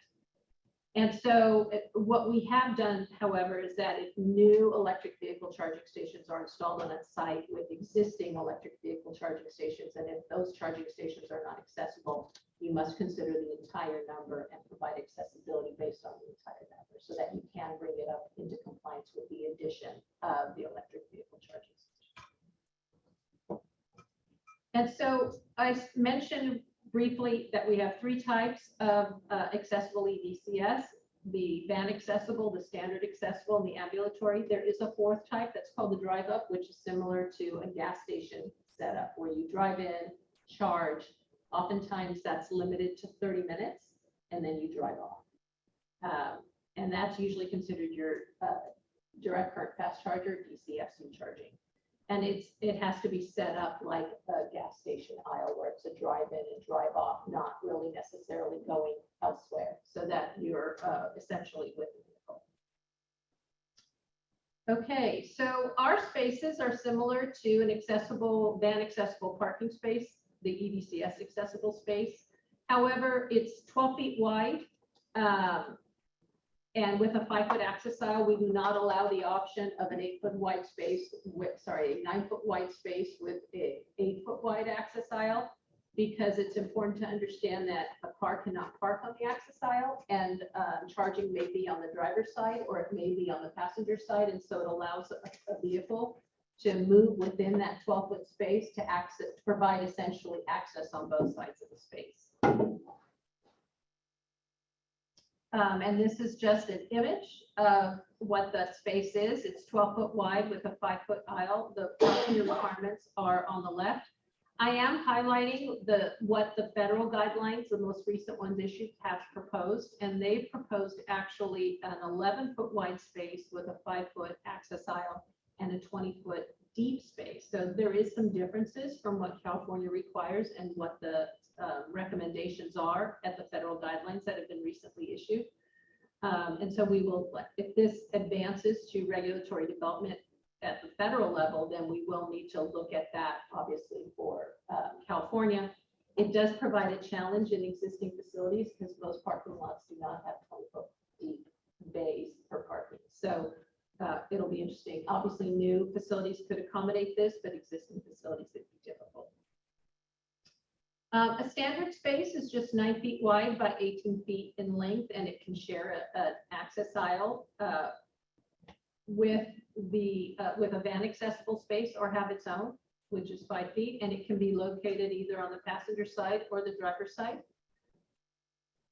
And then this is just a combination of 2 shared spaces. The van accessible is on the left, shared access aisle with another accessible space on the right of the access aisle. And the federal guidelines also have that similar setup. Again, the dimensions are a little different, but they do have that similar setup.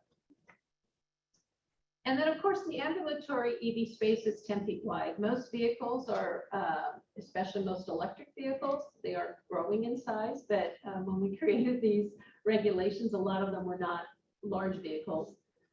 They're typically about 6.5, 7 feet wide. And so a 10-foot wide space allows you to park within a space and create an effective de facto 3-foot access aisle. And so these are not reserved. They can be used by all, but it does create just a little bit more accessibility in case accessible charging stations are occupied for individuals with disabilities. And so you can see a little bit of a setup here with the ambulatory space, which is far on the left, the van space, which is adjacent to it, which is 2 foot wider, and then of course a standard space, which is 9 feet wide. And of course, that ambulatory space doesn't come into play unless there's 26 or more electric vehicle charging stations. The federal government has not issued any guidelines on an ambulatory space. That is unique to California. And then, of course, the drive-up EV space is analogous to a motor fuel pump island, 17 feet wide, 20 feet long. There's no marking, and essentially they are all accessible. And here's a little bit of an image, the California space. You can see there's no markings. It's 17 feet wide by 20 long. Here's a pull through at the federal guidelines. They require it actually to be 16, where we are 17, 20 feet long. So pretty similar there. A little bit on the access aisle, it needs to extend the full length of the EV space and not be obstructed. And it cannot be blue.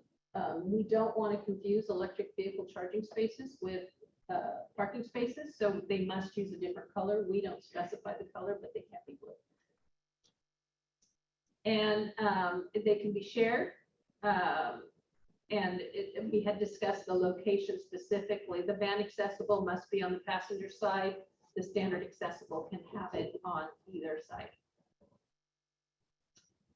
And so now we're talking about identification. When there are less than 4 electric vehicle charging, there's no identification signs needed, and they're for EV spaces are for use by all drivers, even the accessible space. And that is because there's in the advancement of electric vehicle charging and wanting individuals or wanting businesses and governments to install them. They're not always deployed in numerous quantities. And so we want to be sensitive that when there are few, that they are not, that they are utilized as much as possible because of the cost that's involved. However, if there are more than 5 being installed, the van accessible space does become reserved so that access is provided when more stations are provided.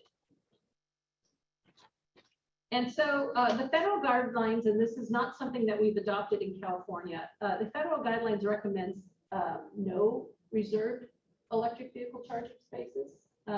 They do want them designed for accessibility, but they do not reserve them for individuals with disabilities because of turnover, and again, because it's a service and it's not parking.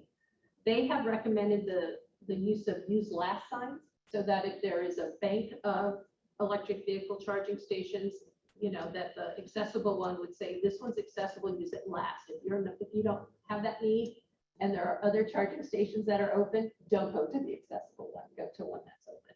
But of course, if they're all occupied, then you can't use this one. So we do know that some, prior to our regulations, some of the existing electric vehicle charging spaces have been modified and use a use last approach.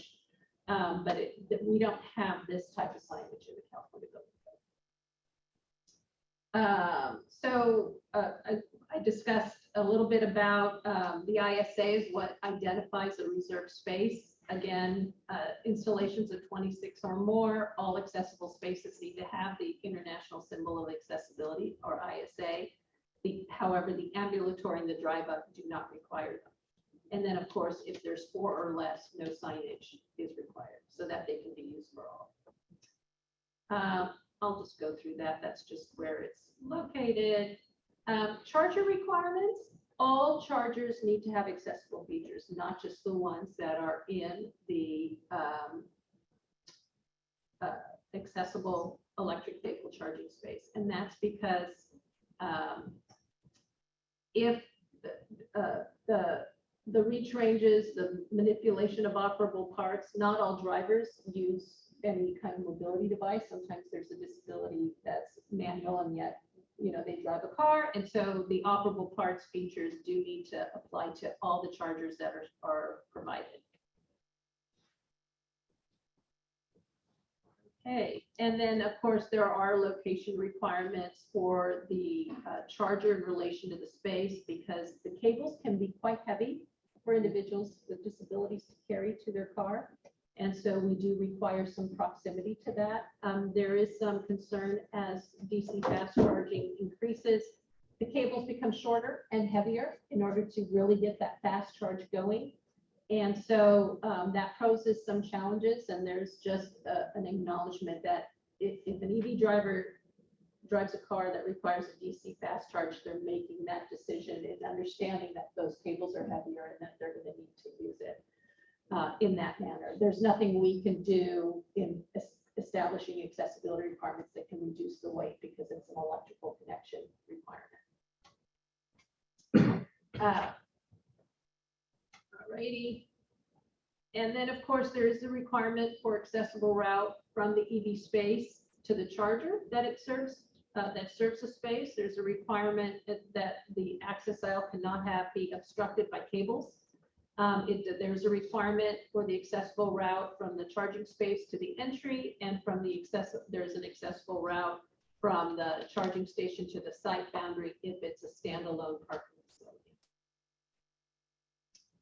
And then in existing facilities, this always poses a challenge, because we talk about path of travel improvements. Path of travel improvements in general says that when a facility is altered, we need to look at specific elements and bring them up to current code to ensure that the site's accessible. When we're looking at electric vehicle charging stations, we have actually exempted path of travel improvements. In other words, there's no need to provide access to drinking fountains or update to drinking fountains or telephones or bathrooms when you're installing electric vehicle charging stations. The route, however, the accessible route requirement is required. That's not a path of travel requirement. That's an accessible route requirement, because all sites must have a connection of accessible elements on the site. So there is no need to address other additional accessibility concerns, as I mentioned, for the path of travel items of bathrooms, drinking fountains, telephones. However, the only time path of travel applies is that if there's a parking garage and there's restrooms that serve the parking garage, then you would have to look at those path of travel improvements, because that's the purpose of the facility. But generally, path of travel is exempt for the installation of electric vehicle charging stations. The accessible route to connect it to the entrance, however, is required. So I covered that.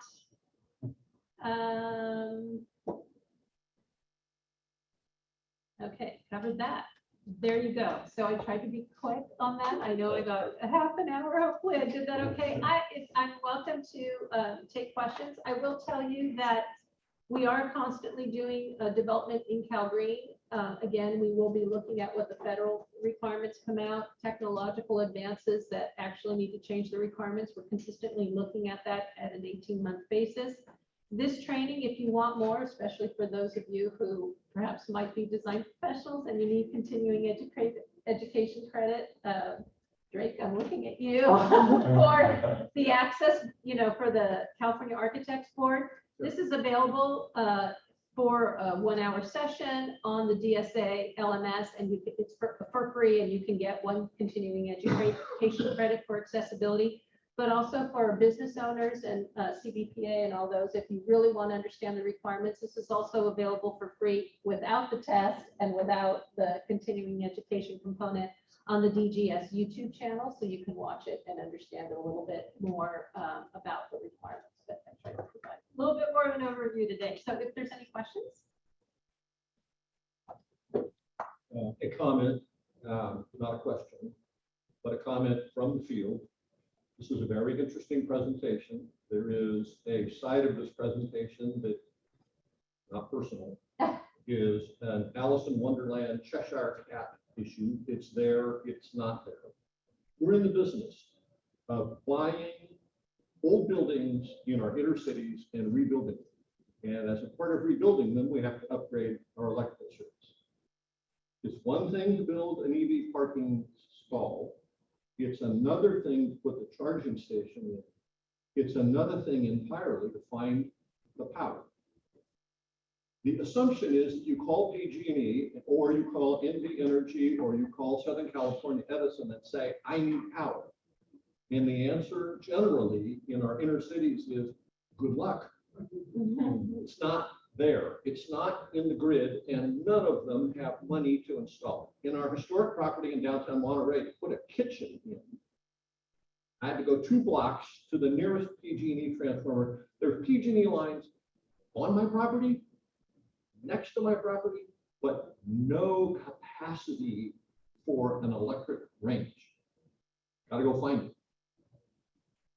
In the big public market project that we're putting together, the power is at the sidewalk, but to get it from the transformer into the building, to a meter, to the switchgear, just that before you get to the EV station is $149,250. Just got the bill. In that instance, we had power, but it is in AP today. It was in the Wall Street Journal on Saturday. There's an issue not being addressed. Power's not there, friends. Go find it. Now, there is in greenfield development, there is in suburban development, but in our infill locations, we are running into issues where it's not there. A third of us live in apartments. There it is in the Wall Street Journal and AP. A third of us live in apartments, and generally there's no EV charging, or there's not even an electrical outlet to plug into. So then you have to go find a commercial lot somewhere nearby. Hello, PG&E, I need power. Like, it's not that you can buy it, it's not there. It's just an enormous problem, and it's not being spoken of. It's something we must address. But I can build a stall, I can put the charger in. Where's the juice coming from? Not spoken of, must be spoken of. The state has now changed its direction, its advice for those of us who own EVs. Don't plug them in at home at night. We're running short at night, and we have no solar power at night. Plug it in at work during the day because we're short. Now, I'm saying this for the record. There's no response required. I just want to note, because this is on the record, that there are enormous issues. And if I thank you for that, and if I may respond to it. So I understand that we work, and I'm just talking from our work on Cal Green for schools, but working closely with BSC. We do work with Energy Commission, utility companies, everything. I will say that there is an exception. So code requirement wise, right, there is an exception for challenging issues in the code in Cal Green in those requirements. So that's addressed by the local jurisdiction. I will say that for most EV users, yes, there are challenges in existing residential facilities, but existing residential facilities are really looking to install the level 1 charging, which is the outlet if they can, because of the demand, and that's appropriate. For most batteries, it's better to actually have trickle charge than do a fast charge to make them last longer. there's a lot of those concerns and I understand that. I think what it is that everything's trying to be moved, advanced together, and we have the options of where those issues are, but that's the best that I can address it. And that was the point of my comment, just to make sure that we get the rest of these issues on the table. Yeah. Right? We are typically in a grocery store and out in about 45 minutes. The level 1 charger is a waste of time, right? The level 2 charger in a 45-minute shopping trip is enough power to get you to the store and back. And that's about it. Okay, so what's the point? The point is, what we really need to be installing are level 3 DC fast charging stations, which require a tremendous amount of power in a short period of time, and it's not on grid. Typically for us in an infill location. Correct. And understand that all those places that you go to in Target and Walmart, they have employees who are there 8 hours a day who could also access charging. So the level 2 for them isn't always necessarily for the clientele. It can be there for employees. We could go on forever. Yeah. There is a takings issue, right? Because I've done those trips with Target and Walmart. Every one of those restrict their employees as to where they may park and they may not. They may never park where a consumer might park, right? And that's established across the shopping center in what's called covenants, conditions, and restrictions. It is a deed restriction that runs with the land. And then along comes the state and says, I don't care about this CCNR, we're going to take that away. And we're going to allow employees to park where they must not so that they can charge their cars. This is a Fifth Amendment taking of private property for public purpose. It will ultimately end up for the Supreme Court. Black and white. And I know there's a lot of complex issues, and I do appreciate your comments. I will say that we appreciate these comments in our regulatory development process. So. And we are there. CDPA is at the table every day. We helped write Cal Green the first time around. It's just, what I just said needs to be said again and again and again and again to raise public awareness. Sort of like ADA in the beginning. Okay, again. Thank you for your. Thank you for that. And yeah, I think we have plenty of rabbit holes on this one. Yeah. That are serious things. But let's like to open it up to members of the commission that are joining us virtually that might have questions or comments on this item. Commissioner Downey, Commissioner Jackson has. We're going back. Virtually. We're going Oh, virtually. oh, back to virtual. My bad. I'm sorry. Chair Commissioner Downey, we do have Dr. L. Hessen with her hand raised. Okay, thank you, Dr. Hassan. Yes, thank you for a great presentation. I wanted to ask, and I'm sorry if I might have missed it. I was switching from devices, but my main concern is the location of the spaces taking up additional disabled access parking spaces. So for people who are not need accessible chargers, has there been a thought of relocating them in a different area versus in front of businesses where people with disabilities may need that access who are not driving an a hybrid or needing a charging station? So we don't so the requirements for accessible parking must be on the closest accessible route to the entrance. The requirements for accessible electric vehicle charging do not require them to be close to an entrance. However, an accessible route is required. But understand that they are separate requirements. So accessible parking is based on the number of parking spaces that are in the facility. Right. Full electric vehicle charging is based upon the number of charging spaces in the facility. So the requirements for accessible parking are not necessarily diminished unless, of course, there is such an extensive installation of electric vehicle charging stations that it reduces the parking count overall, which then may reduce the number of accessible parking spaces that are needed. Right. But that is still paired with accessible charging, and most, our regulatory requirements in Cal Green are not an overwhelming number that are required. Of course, a business owner can install how many charging stations they desire, but they are treated separately.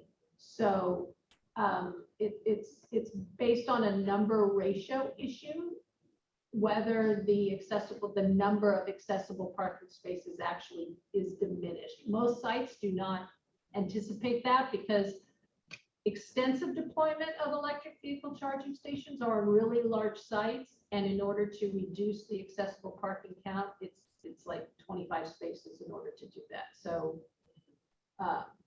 So in some location, I have seen the parking stations that in a different location from the accessible parking, which I think is great. But in other places, I see it actually taking spaces away from, regardless of the numbers. And I understand the logic, but I was wondering, is a compliance issue? So when that may have been installed prior to our regulatory requirements. Okay. In fact, and if that's the case, then you could address that perhaps with the local building department. Okay. Just because the U.S. Access Board is very clear that they're providing two distinctly different services and they can't be combined. So, and Okay. California law as well has requirements for accessible parking where it doesn't have requirements for accessible charging stations. So creating a combination is problematic. So I would suggest that you address those concerns with the local jurisdiction. Okay. All right. Thank you so much.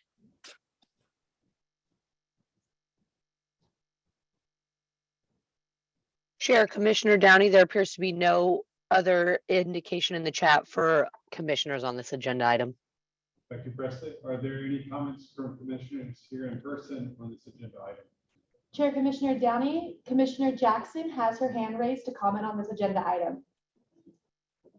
Thank you for an excellent presentation. My concern was similar to the previous.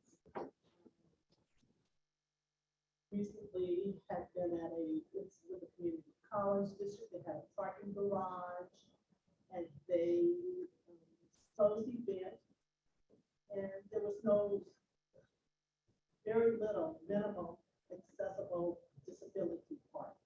And so, but there were 5 stations right next to the elevator, right next to the entry that were for, and it had a sign that says electric vehicles only.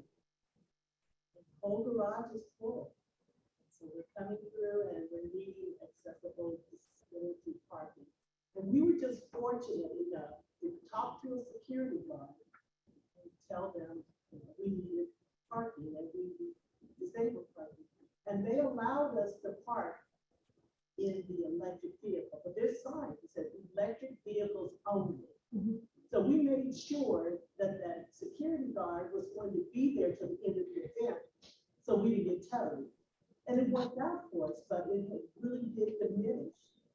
They had more electrical parking stalls than they had for people with disabilities. So I just didn't know if you were getting any complaints about that. Well, so I will say that obviously if it's California Community College, it's in DSA's jurisdiction. And so, we can talk further about that. But based on the concerns that you have stated, again, the number of accessible parking stalls is based on the number of parking stalls that's provided, of which electric vehicle charging is not considered. So those electric vehicle charging stations are not considered in the overall parking count. The accessible parking is based on the parking number. So if the school district wants to install, say, 5 stations, 6 stations, charging stations, they do need to install accessible charging stations. But they have, California state law, that's not something that's in our regulatory requirements. The California law does require you to go below a minimum parking count to install electric vehicle charging. So they may be fully compliant with the requirements. It doesn't, that they don't have enough because they've been occupied. If they provided the number that's needed per the code, then they're just all occupied. But there is California law that says if there's 2 parking spaces that are available, you can use 2 parking spaces to create a new accessible space. And many people don't actually know that. So But it seems to me that you may be saying that the accessible parking spaces were occupied, but it was so crowded that even all the parking spaces were taken, and yet the charging spaces were not. And that's not really something that essentially can be addressed, because it's not, it's great that the guard allowed you to park there, but I'm just saying we write code requirements. How they impact the use of individual sites is very difficult for us to predict in our requirements. So they may be fully compliant and meeting all the requirements. They just may have been full. It's essentially what I guess what I'm trying to say. So thank you for your question. No. Great. Yeah. Commissioner Drake Dillard. I guess it's more of a comment more than a question per se, but I feel Commissioner Wiley's concern as well. Not only do you wait for transformers that might take 5 months or 6 months, that's an issue. But one thing I want to just mention is that what I'm seeing happening in Lanes in particular is that you have new metro lines underway. And part of those metro lines, you're dealing with TOC, transit oriented communities, which allow this TOC4 to be true. But TOC4 allow you to have basically zero parking. And so what I'm seeing with the influx of new housing, which we all know we need, there's this. I'm sorry, Commissioner, this is the interpreter. I can't hear you. I'm sorry. I try to speak up. Can you hear me now? Much better. Thank you. Thank you. My concern is that with the influx of new housing that we need, we're rushing to do that as quickly as we can. And I'm concerned that in some cases, we might do that without the sensitivity to handicap, as well as the need to have housing, to have parking where we need. TOC will allow the developer to develop housing and commercial mixed use, where that you can again do zero parking for housing, although there's a demand for commercial parking development, but it's very limited. But in terms of the accessibility of that parking, is being done, I think, without supervision per se, because everything is trying to be done very quickly. And so I'm just very concerned about that. Yeah, thank you for your comment. I do believe that in the most recent legislative session, there is a requirement that, especially for transit-oriented development, that they must require accessible parking now, even if they don't require parking at all. If I'm not mistaken, that was just passed or signed like within the last month because of that concern. I might have missed that. Yeah, and so I can find that information for you, that bill, and send it to you so that you can read what the requirements are, especially if you're doing that work. Because yes, it is a concern, especially for housing. Regarding the rapid deployment of housing and the necessary accessibility that's required, it's in the code. The building department should be ensuring that happens. So I think there's two separate issues there, right? The accessibility of the units and then even just providing parking. But I believe the parking part was provided in recent legislation that was just recently signed. Very good. Excellent. Commissioner Fullbridge. This is Commissioner Littlebridge. First of all, fantastic presentation, Commissioner Clark.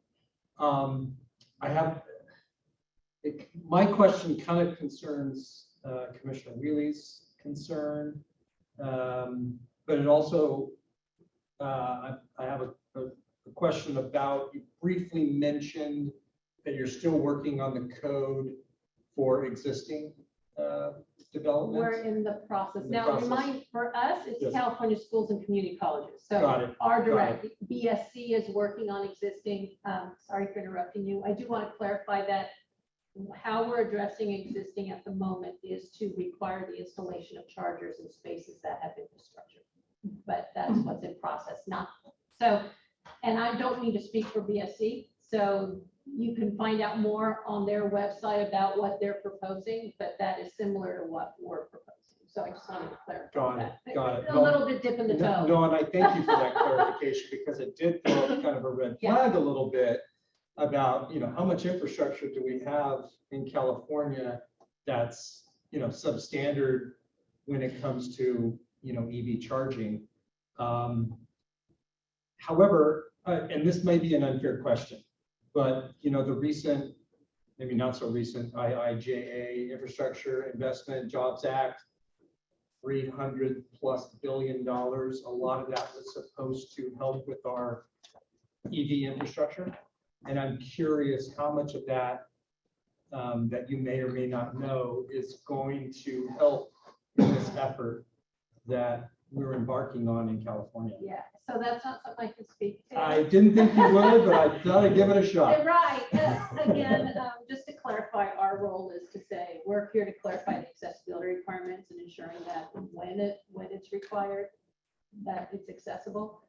And we're also ensuring that charging is provided in our schools. So that's our role at DSA. But other than that, I do recommend that DSC has their regulations proposed that are posted on the website, and reaching out to the Building Standards Commission, because that's really what affects a lot of the business properties in the sense of the requirements to install. Accessibility is the same for everyone, and we recommend. Right. Thank you for Yeah, I think with, with new construction, it's a no-brainer. It'll just be integrated in there. Obviously, Commissioner Wheely's concerns are still, with the, a lot of our new developments are all electric now, with no gas. And the fact that how is the grid really going to handle all of this, great ideas about greenhouse gases and whatnot, and the EV charging stations. But again, we can't even get transformers for our projects and that type of thing. It seems to be compounding the problem. And, again, I'm not against it per se. I just think that there's a little bit more thought that how is it going to be implemented? And I think that there's still a lot of question marks. More of a comment. Yeah. Editorial, maybe. Well, I think part of the problem is that we all have our individual roles and we all try to move forward together, but it's not essentially one person addressing all the concerns. Does that make sense? That's I fair. guess? That's fair to say, yes. It's not a holistic solution. Yeah. So this is Chair Commissioner Downey. I'd like to point out it's 12:20. So we're going a little long, but it's a critical topic. Maybe I'll pose a rhetorical question out there, specifically maybe bringing it back a little bit tighter to the commission. One, to make sure that we're tracking any litigation that's coming through in the courts through our website portal for that. And it'll be interesting and important to track that, to identify issues and challenges. So we could get a report on that in the future, but I just want to make sure we're looking out for that. Secondly, I'm curious to the extent maybe it comes out of that, if it's pointing to any need for us to look at any educational outreach measures with regards to this. It's clearly going to be an issue as we move forward to all sorts of pressures of this evolving and quickly emerging new technology, new strategy. Thank you, Chair Commissioner Downey. This is April. I just wanted to let you know staff have noted your comments, and we will take that back into our planning process. And we can share our educational video as well on how to provide accessibility with your website, perhaps, and then make that connection. Right. That would be great if we could share that information off our website as well. Quickly, are there any other comments from members of the commission? Hearing none, are there any comments from members of the public that are joining us virtually on this agenda item? Chair Commissioner Downey, there's no indication in the chat for any public members. Thank you, Presley. Any comments from members of the public that are here with us in person? Chair Commissioner Downey, there's no indication of any in-person attendees that would like to speak on this. Okay, thank you, and thanks for everybody's patience. With that, I'd like to break for lunch. So, thank you. good question. I think if we can, I'd like to push that we get back here by 1 o'clock so we can try to stay on track for the afternoon. Yep. Okay. Thank you, everybody. Yes. I was tracking the time.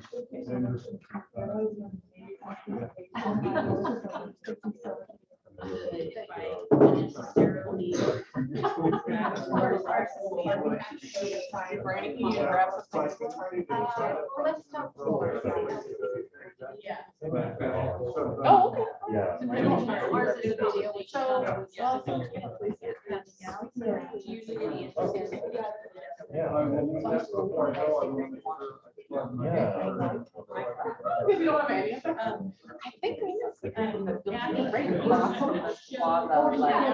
If you walk out, it's like the one right there.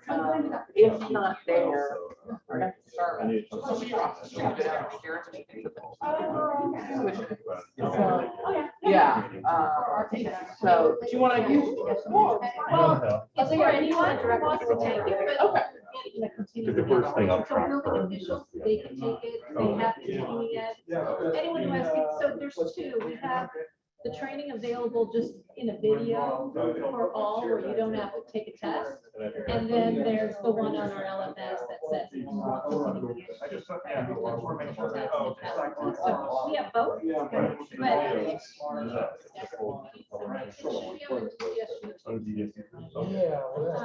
think, hold on, let me, I'll just take a look at it. and on our website too, I believe.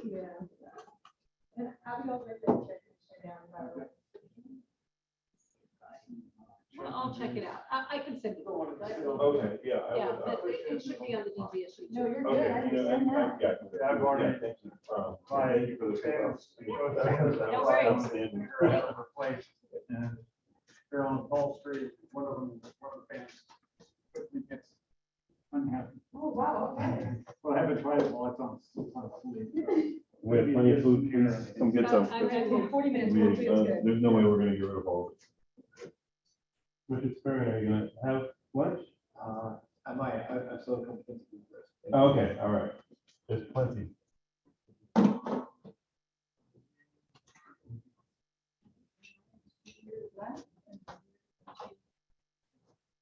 I mean, I'm gonna use the restroom, then I'll meet you in there. Sounds good. Do you use restroom? No, I was just checking, make sure I have my hand sanitizer. We got extra two for you, so we're good.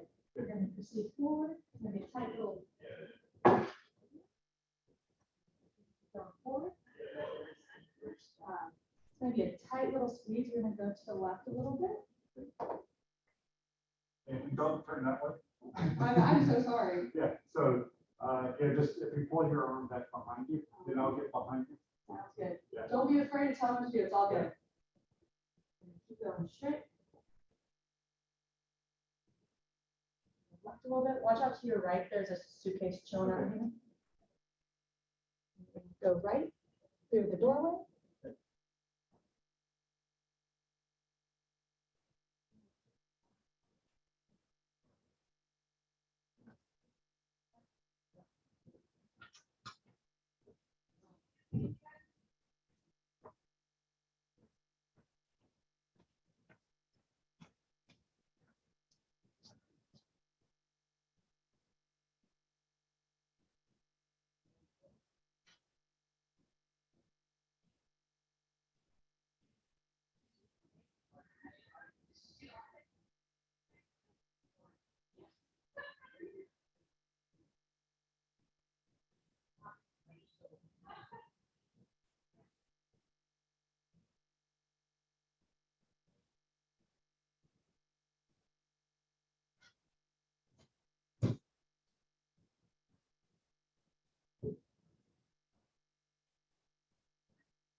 Well,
yeah.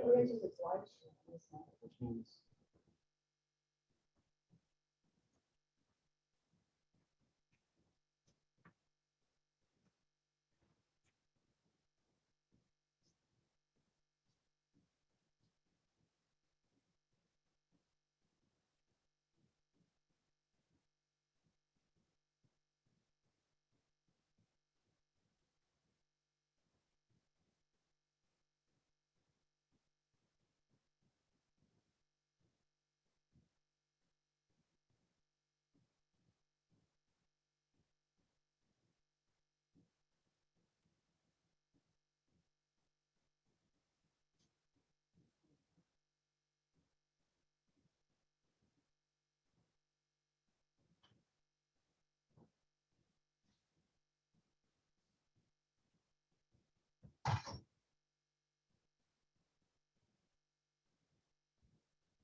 Aaron Cord is running short of operating capital to meet the authority. I got a share of that. I will have my share that I end the month. I don't know how much we put in there, but we need to keep that mortgage current. We can cover my end. I will have to reimburse. But we need to cover that. I will. No.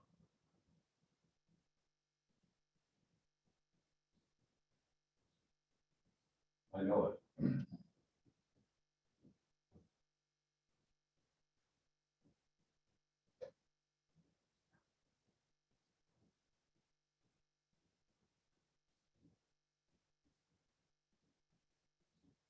Okay. Oh, I will get to that tomorrow.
I'm looking at a bill, it's a tall building, with a real sharp edge, it's real sharp. Yeah, they're both towers. Right, very tight.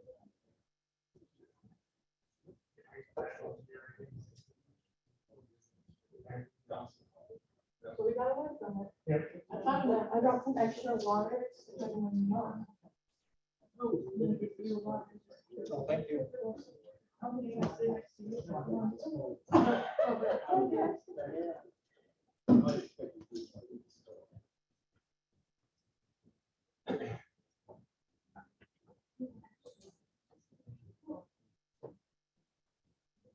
You got a lot too. All right. I think it should be more colorful.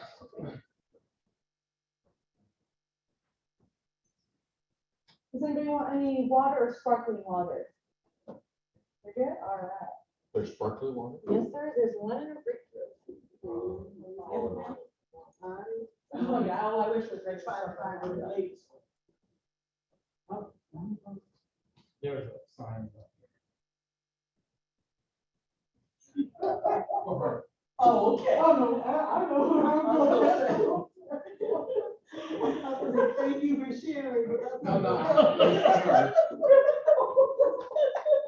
Stay correct.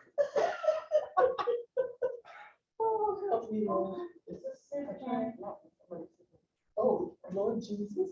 And right here. Yes, ma'am.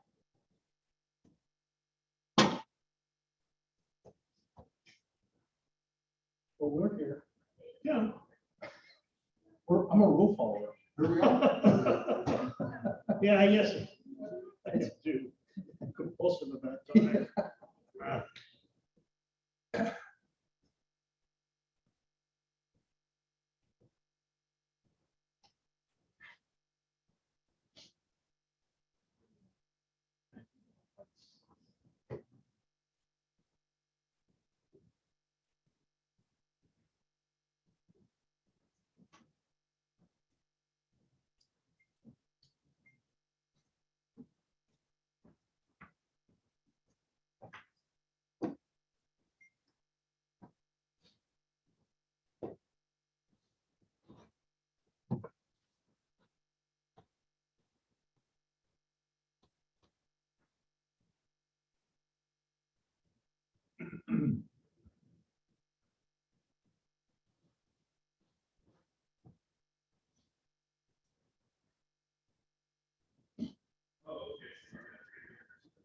So Abby, you put a lot of time into that video. Thank you.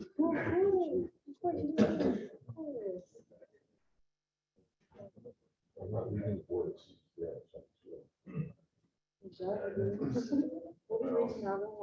So we'll just walk around. Take a look.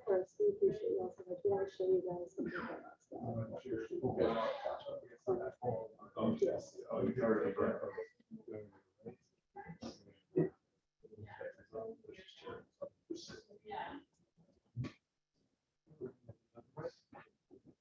Fearless leader. Here we go. I'm gonna go into the narrow area, some of the more.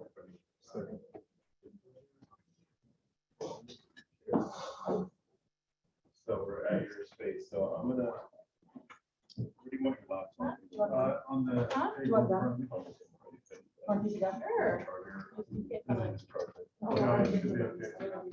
Thank you. I will strategically decide about this. Trying to run over stuff. Sorry that you haven't put in my rice mess.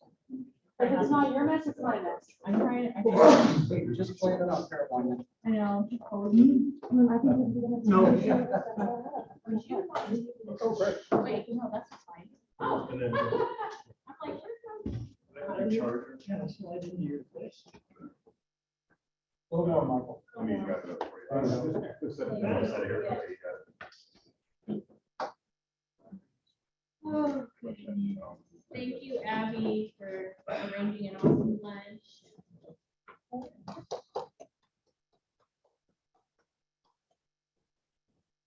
We are just waiting on Commissioner Jackson as well.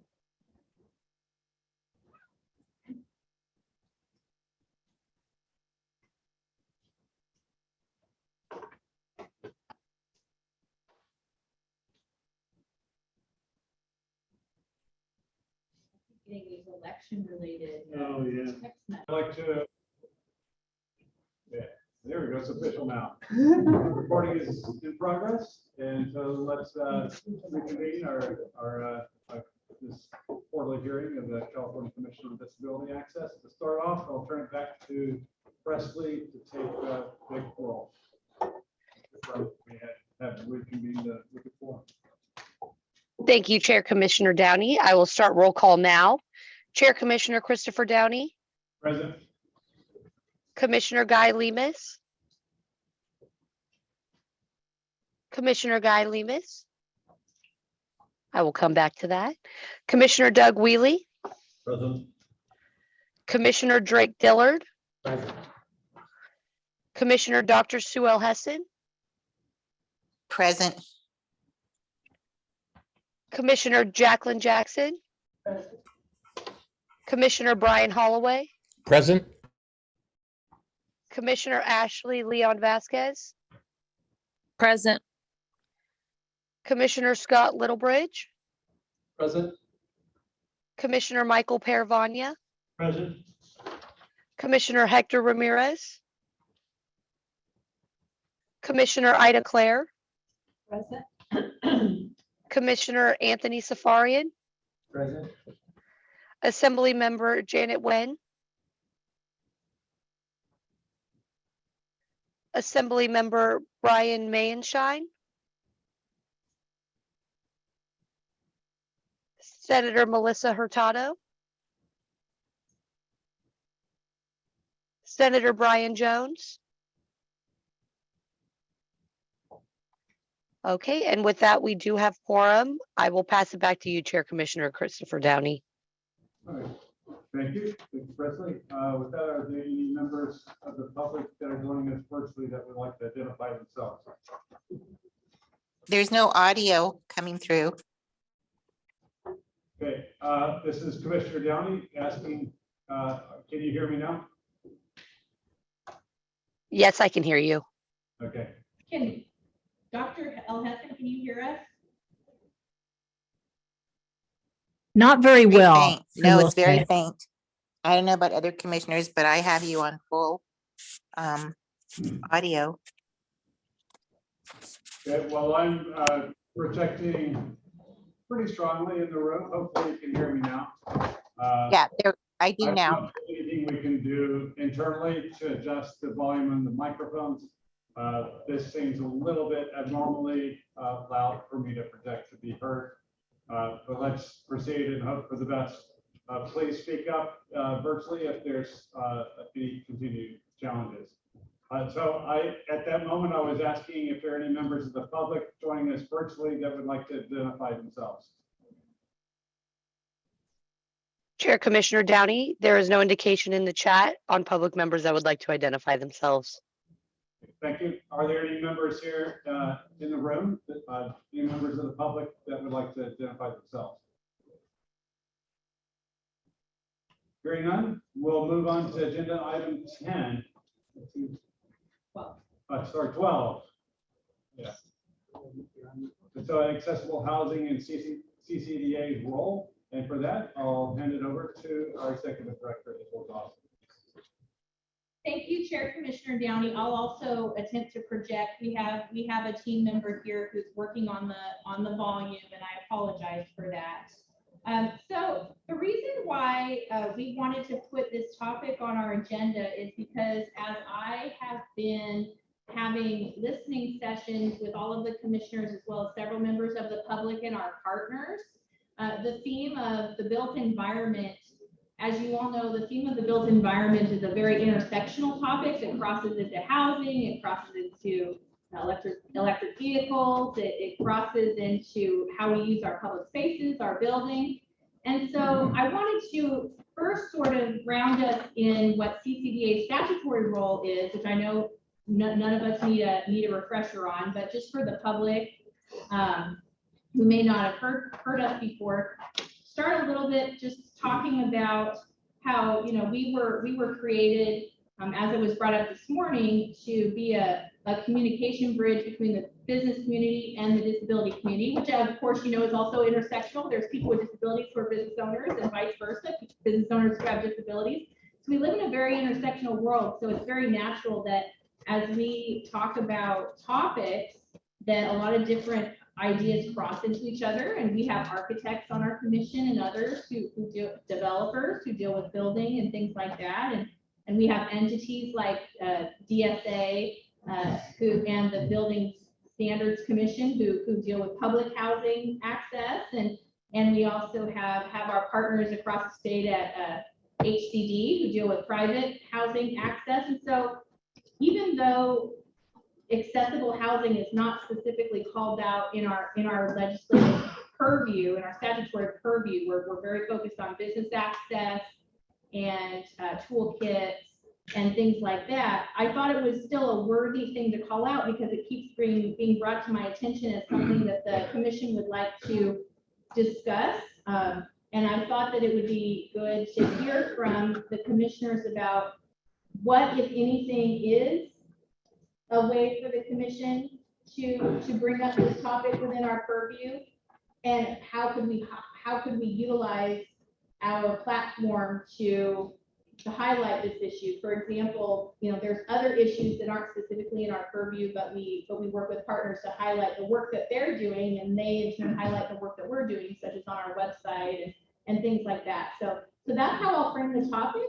And I just wanted to hear from you about how you'd like to address it, given that it's been brought to my attention that it's an important issue that crosses into different realms, and ideas for future, perhaps ideas for future meetings. Putting it out there. Okay, thank you, Executive Director Dawson. Are there any comments from members of the commission on Zoom virtually that would like to address this topic? Chair Commissioner Downey, we do have Commissioner Dr. L. Hessen with her hand raised. Okay. Thank you. You are recognized. Thank you. I think it's a great topic. Thank you for bringing it up, April. I think a lot of issues on access does relate to housing.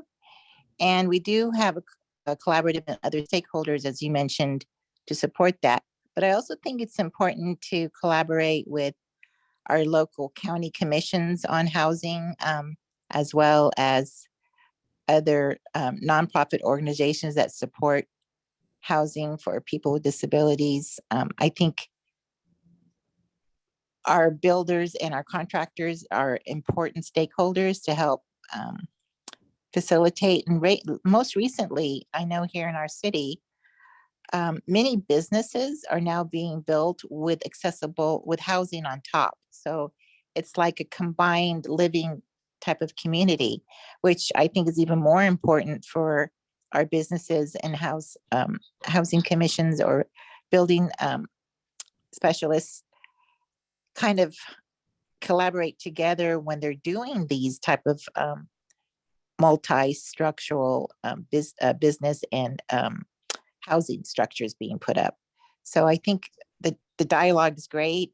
I think that would be something that we can also add as part of our education outreach sessions, and as well as our listening forums that I think can bridge and bring together our key stakeholders. Just a comment on my part. Thank you.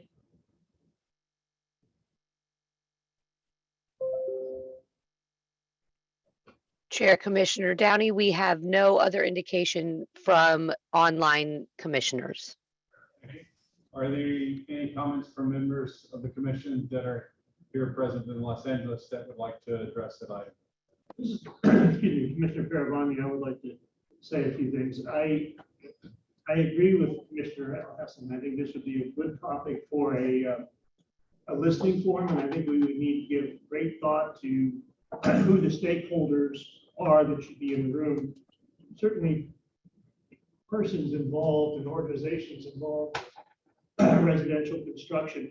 I think it also has a tentacle outreach to the aging community. The idea behind that is that people should be able to buy a house and age out in it without having to be forced to move or go to some sort of residential care facility if it's not necessary, if it's just the architecture that's causing that problem.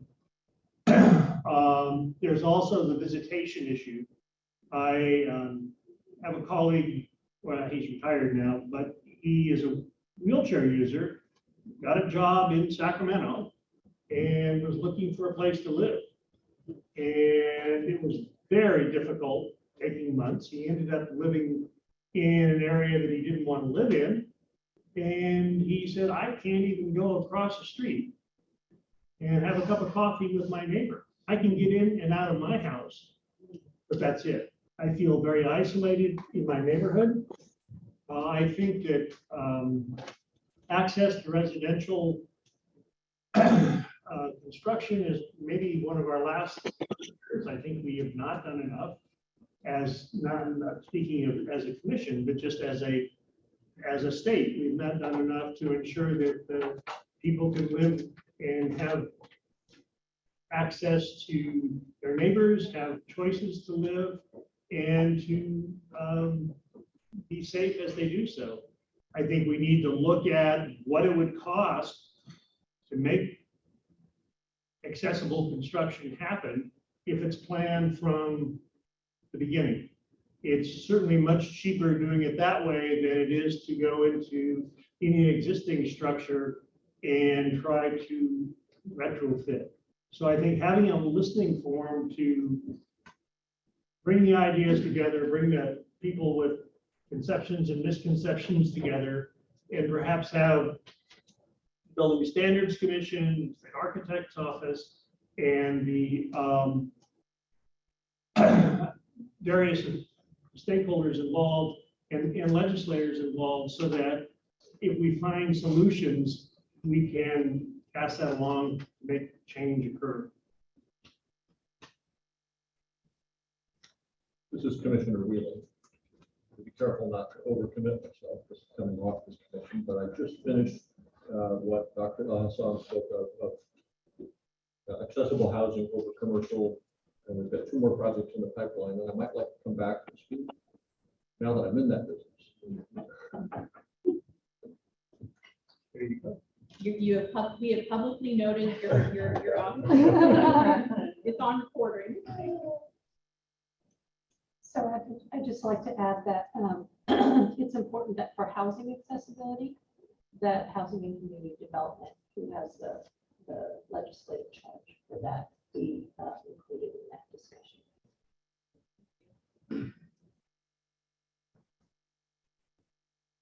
Any other comments from members of the commission? Before we move on, I do want to check to see if the audio has been corrected. Can you hear us in the virtual land? Yes, Chair Commissioner Downey, the volume did go up. It sounds a lot better. Perfect, thank you.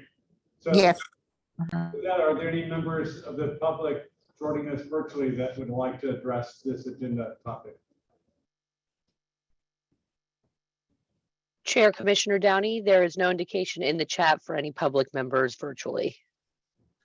Thank you. Are there any members of the public with us in person at this time that would like to address this topic?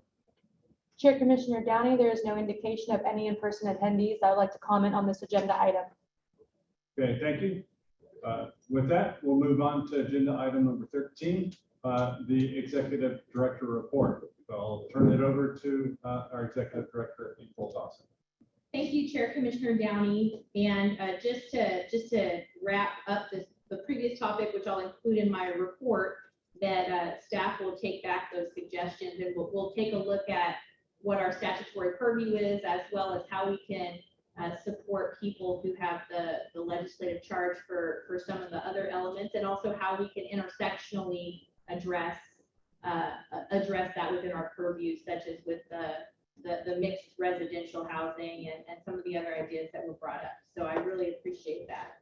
Well, I just want to say again how grateful I am for this opportunity. It's been just a little over 2 months since I started, and so I'd just like to share a little bit about what I've been up to since August 22nd, when I was appointed as the new executive director.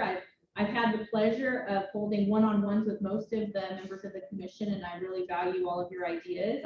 I've also met with external stakeholders who have taken me up on the offer, as well as people who are external stakeholders who are members of our committees, such as the Education and Outreach Committee, the Legislative, and the others. And I also have had some really great introductory conversations with the City of Davis, San Jose, and San Diego. And they have each shared with me their efforts toward accessibility, some of which my predecessor and the commission helped to spearhead, such as San Diego's places as spaces. Actually, it's spaces. It's either spaces as places and places as spaces. So if San Diego's there, you can correct me, but they have a wonderful program where they're using the Access Compliance Fund to give businesses grants toward making their outdoor dining accessible. And so that's just one example of a community that we've worked with. We've also worked a lot with the City of San Jose. And given the fact that the majority of our top 10 alleged disability access violations took place in the San Jose area or on the peninsula in 2021, it was important for me to go talk with San Jose, and they're very interested in partnering with us to do a listening forum, and particularly trying to highlight, in terms of equity, those business owners who may not be English speaking, or who may be from immigrant communities new to the United States, who may not have had the ADA where they originated from, and how we can improve the language access of our materials. And so I've been talking with those communities. I also had the pleasure of meeting with Matthew Hargrove, the new CEO of the California Business Properties Association, and he and I had a conversation about introducing me to some of the business trade organizations and chamber members across California. And his idea was a lot better than me Googling them and individually introducing myself to all probably 500 of them. And so we've been strategically introducing me to those communities so that we can bring more business people into what we do. And as Phil mentioned earlier, we are well underway of finishing our accessible parking campaign project. And we should have a good draft ready for the commission. Our goal is to have the Division of the State Architects, as well as DGS Public Affairs, sign off on our draft after the stakeholders finish in our work group finish looking at it. We'll send it to DSA as well as Public Affairs, and then we'll be able to bring it forward to the commission. And I'm really excited about that, and excited about the outreach phase of that in particular. I've also been working with our appointments representative, as well as our legislative affairs office, related to our appointments, because as we all have heard this morning, we will have 2 governor appointee vacancies on the commission. And so we do have one person from the CBPA who is moving through that process with the governor's office process. And then we're still trying to identify a member of the disability community who would take the seat being vacated by Commissioner Paravagna. But I have some contacts that I've been chatting with who are in the disability community to help me locate someone who would be a good fit for this and to add to this. And so we are underway with those appointments. I'm also talking with the Senate Committee on Rules, as well as the Speaker of the Assembly's office appointment reps, who have reached out to me proactively about the 2 other commissioners who will be reappointed, but whose terms are coming up, but who wish to be reappointed, which we're glad that they'll be staying. And I wanted to share also, in terms of personnel, we do have for the last 6 weeks, we've had a vacancy in our data and research analyst position, which was held by Teresa Brown, and we greatly miss her, but we're proud of her new opportunity. And we did post for this position, and we hope to have it filled by mid to late November. That's knock on all of the wood and whatever everything is made up here, looking over at Phil. And we did meet with our accounting team to cost out a promotion in place model, because I know that one of the biggest issues that the commission has brought to my attention and that I noticed quickly is that we have wonderful staff working at a very high level, and they take on projects that are very unique to state service, but then they take that year or so of training, and because there's not a lot of promotional paths for them, other agencies benefit from what we've given them. And so we want to keep them we want people to grow and spread their wings and take, what we've taught them with them, but we don't want that to happen so soon. And so I've talked with our accounting team, and they did, we were able to cost out a promotion in place model where we would be able to help people move up classifications within their current roles. And so we've gotten approval for 2 of those positions, and Phil is working with the HR department to make those things happen, but we have the financial approval for those. So I'm very excited about that. Also, I want to thank the members of the DGS Chief Counsel and our attorney for being in the audience today. And that's an example of how we have some great partnerships with the Department of General Services. I meet with Deputy Director Jameson every 2 weeks and talk with him about the commission. And I've been making sure to attend lots of internal meetings and retreats in order to introduce myself to the other deputy directors and our legal team, our legislative affairs team, and other chiefs to highlight CCDA within Department of General Services. For those of you who may not be familiar, the commission is an independent commission, and the staff are administratively, our staff operations, our HR and our admin and our financial piece are administratively nested within the Department of General Services, and we're within the intra-agency services division, which is, we call ourselves sort of the purple unicorns of DGS because we have some fun stuff that we do in that role. So the commission has a very important independent role, but within that, administratively, we get support and administrative oversight in terms of the staff from DGS. And so that's why it's been important for me to highlight the work that CCDA does, so that when issues like accounting or issues like HR come up, we can continue to make sure that that's not a barrier to the work of the commission by having a good relationship with DGS and working with them through all of the government processes. And they've been very helpful to me since I started doing that. So I thank them for that. And I look forward to a continuing good relationship in that area. I've also was asked to work with the Equal Employment Opportunity Office, their EEO office, because when the governor put out his a couple of weeks ago, at the end of September, the governor put out a charge through an executive order that all departments within the state have equity measures within their strategic plans for the next 3 years. And so I spoke a little bit about how we're going to be integrating equity at CCDA with our language access and our diversity, the way that we reach out to non-English speaking business owners.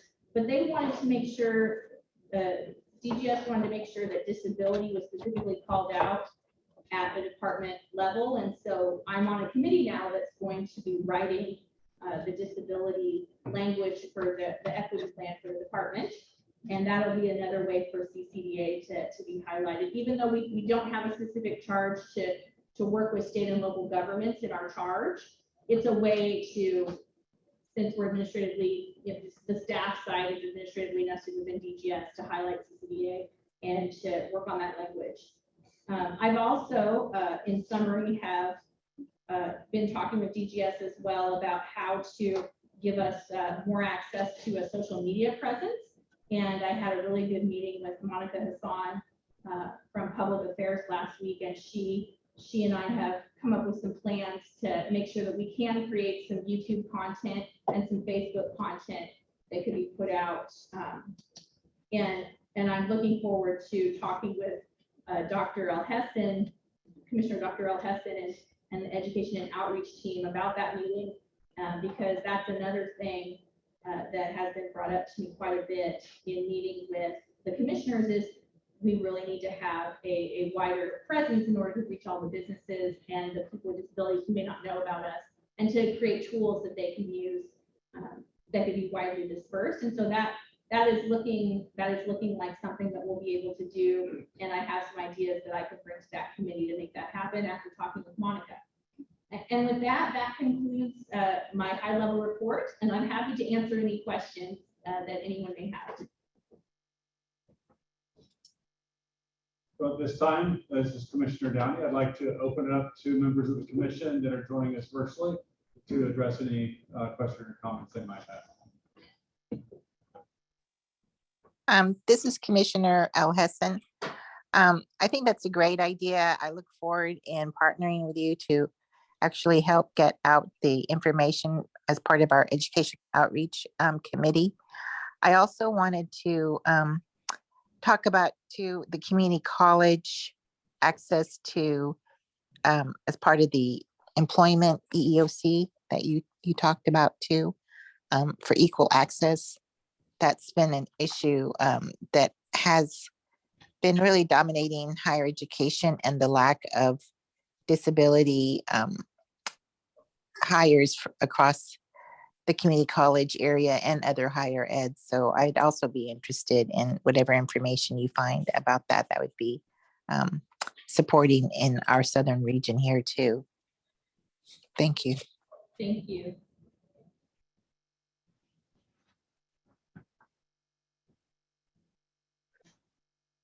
Chair Commissioner Downey, there is no indication of any other commissioners in the virtual chat.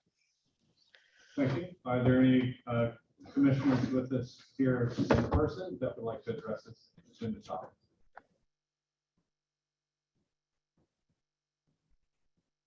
Chair Commissioner Downey, there is no indication of any commissioners in person that would like to talk on this topic. Thank you. Are there any commissioners, members of the public that are joining us virtually that would like to address this topic? Chair Commissioner Downey, there appears to be no indication from any public members that would like to comment on this agenda item. Thank you. How about any members of the public here in person that would like to address this item?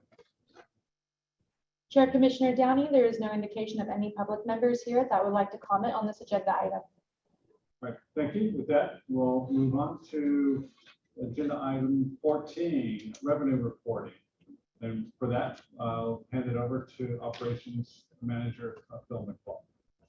Thank you, Chair Commissioner Downey. This is Phil McFall, Operations Manager, CCDA, and I want to talk to you briefly about the High Frequency Litigant Fund. And I want to share that we have $153,000 that has accumulated as a result of that fund. And the purpose of this topic is to talk about some of the things that we've already discussed, but see if there's anything else that would be that the commission may want to discuss as far as uses for these funds. Just a reminder of the thing, or just a refresher, what we've already talked about is listening forums, which you've already kind of started this progress of setting those up. And I was happy to hear today the possible topics. So, you know, the accessible housing may be something that we can throw into the mix with that. So stay tuned for that. But the other thing we've talked about, we haven't really narrowed it down, was additional education materials. And so, like I said, the purpose of this topic today is to see what else the commission may deem worthy of using these $153,000 funds for. We have a sunset of December of 2024, so if even by the end of 2024, but that would just be there's $99,000 that needs to be used before December of 2024. So we want to probably start putting in motion some things that can, because that's 2 years. I want to bring that back to the commission to ask the commissioners, is there anything that you can think of in addition to the things that we've already discussed we may want to add to possible uses of this fund. This is Commissioner Garabedian. Do we have a range in terms of how much each listening form might cost? The range we really need to kind of narrow down, because a lot of things are going to be in play if we have to run it, if we have to rent a space as opposed to somebody donating a space. How long they're going to be, I don't believe we're paying anyone to come, but there's a few different things. It won't exhaust $99,000. I know that, Yeah.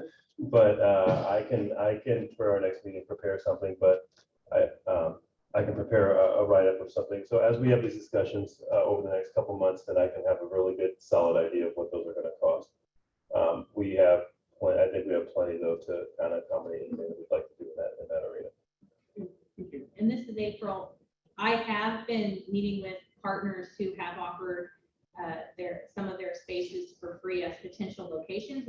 We're in the stages of sort of finalizing the topics and identifying partners right now. So as Phil said, we'll get more financials, but it's looking like quite a bit of the listening forums will be in kind. We'll need to pay for reasonable accommodations for participants, and if we bring in a facilitator, that could be a cost as well. But I know that several commissioners have indicated to me that they would love to facilitate or be speakers. So it's possible we'll also get that at no cost as well. So that means we'll have more funds for other creative ideas for the funds.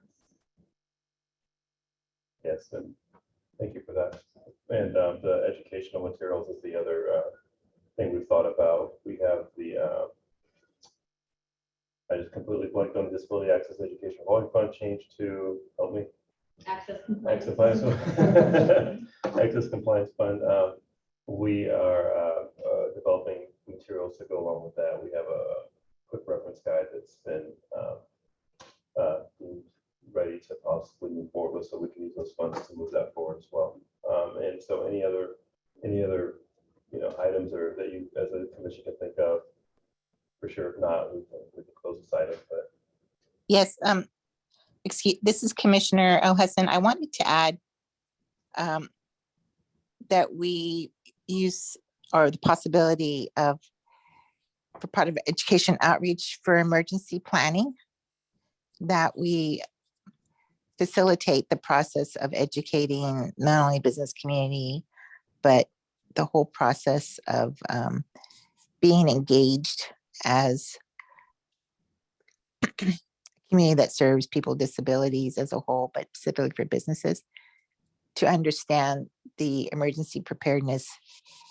Because as we move forward, all businesses need to be informed, whether they're working with people with disabilities or they have disability consumers in their environment, how to best prepare for emergency situations. This was brought to my attention by one of the public members who attended our meeting back in August. So I wanted to add that if that's a possibility, that we should consider emergency preparedness as part of that fund usage. I have noted that. Thank you, Commissioner Hudson. I will add that to the list. This is Commissioner Lillibridge. I think that's a fantastic idea, actually, that Dr. Commissioner Lassen has. And I think that given the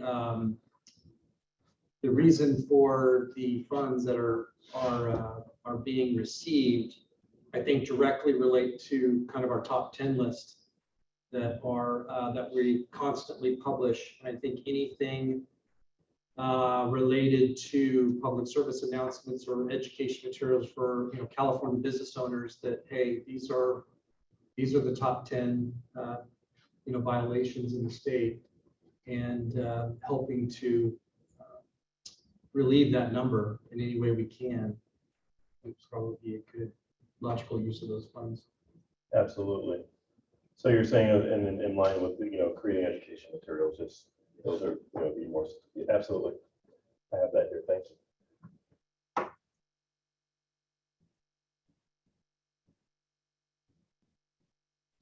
Are there any other comments from commissioners, either in person or virtually on this agenda item?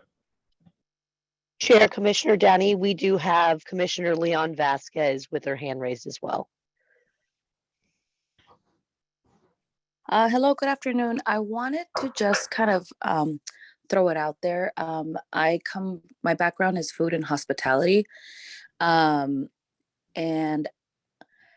when we hire an employee, they have to go through something called Safe Serve, which is a certification where they learn sanitation, basic sanitation, and like temperatures for foods, and there's a few different tiers, right? For managers, they have to be a little bit more in depth on how to run a restaurant. I think it would be a really good opportunity to, I don't know, some way, shape, or form, kind of like mandate that these companies, these Safe Serve companies, there's a few different, I'm just naming one company, that require how to better serve our customers with disabilities. I think it'd just be a really good opportunity just to kind of throw some sort of information in there that's required, so that our employees also have like a basic understanding of how to assist and provide the best customer service for every type of employee. Okay, thank you for that. I will absolutely note that. Just to clarify, maybe develop information on how to serve customers with disabilities. Is that what I'm hearing?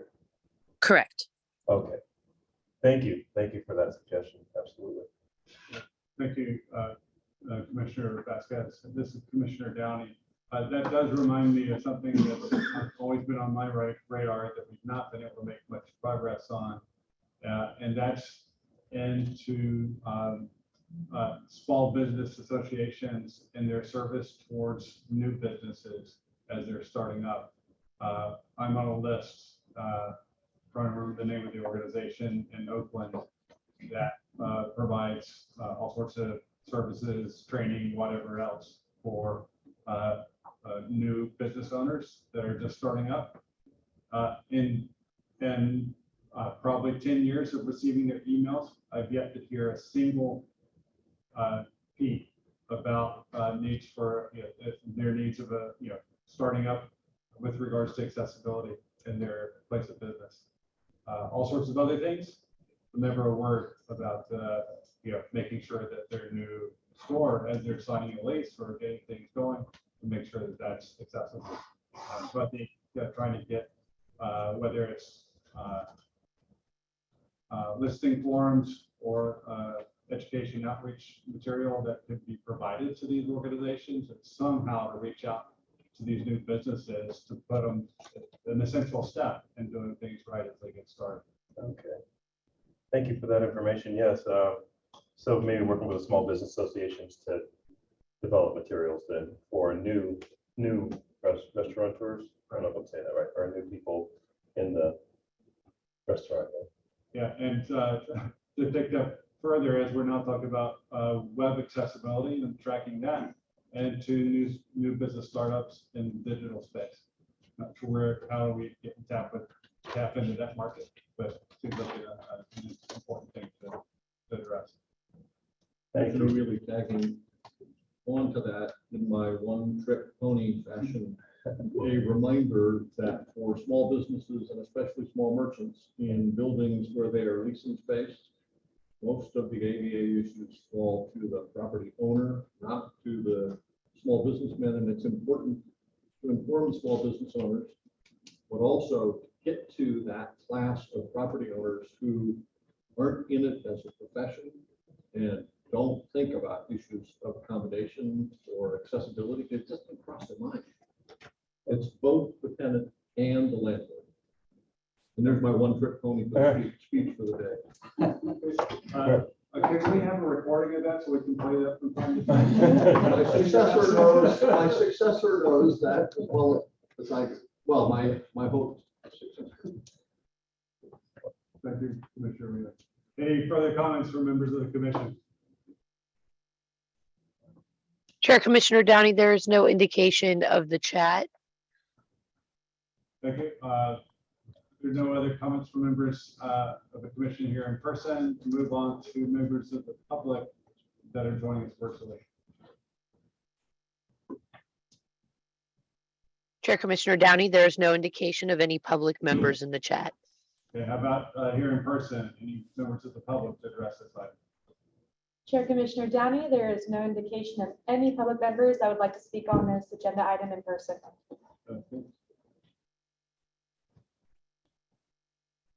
Okay, so with that, then we'll move on to agenda item number 15.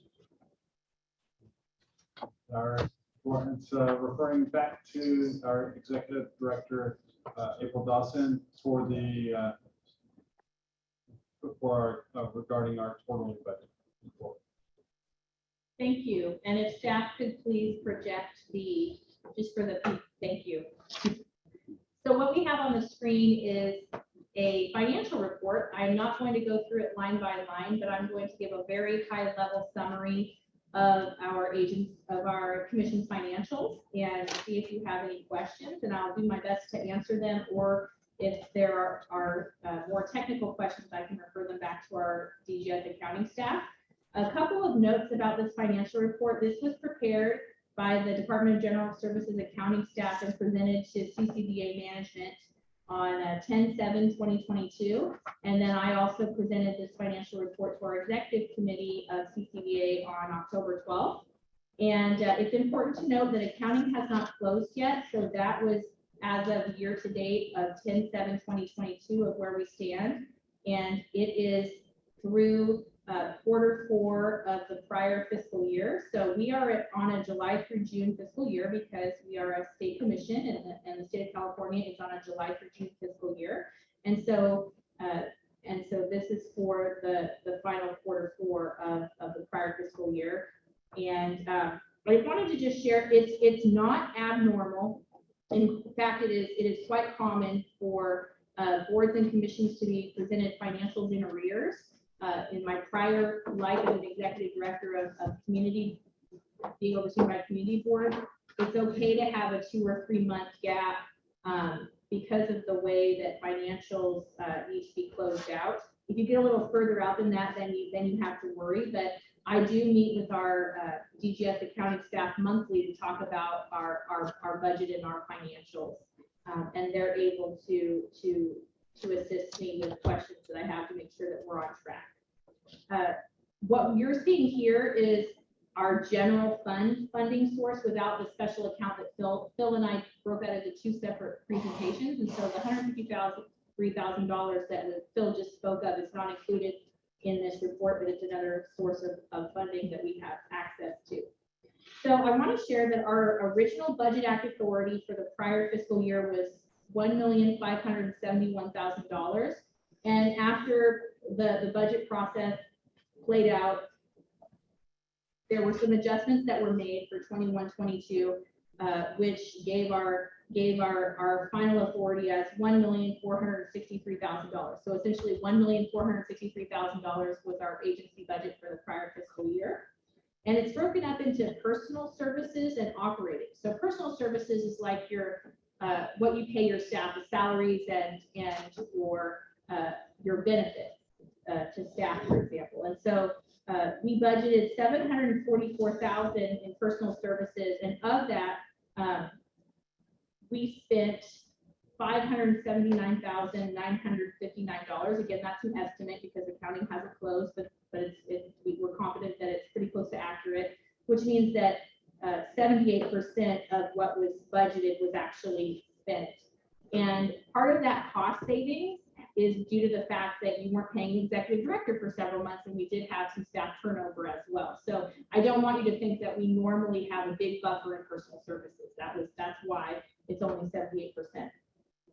In operating, that's what it takes to run the commission, contracts, things like that, including encumbrances. So I'm including encumbrances in this number. Encumbrances basically means it's things that we have to pretend like we've spent. It's financial commitments we've made, whether it's contracts or other things that we've said that we've encumbered. And as accounting works through the numbers, it's possible that we may not have spent all of the money that we've encumbered. So that means that some of that money gets released back into unspent funds for that fiscal year. But it's important to pretend like those encumbrances are real because they essentially are. So we budgeted for operating, including encumbrances, $719,000, and we have been projected to have spent $644,664 of those dollars. So 90% spending and operating is the estimate.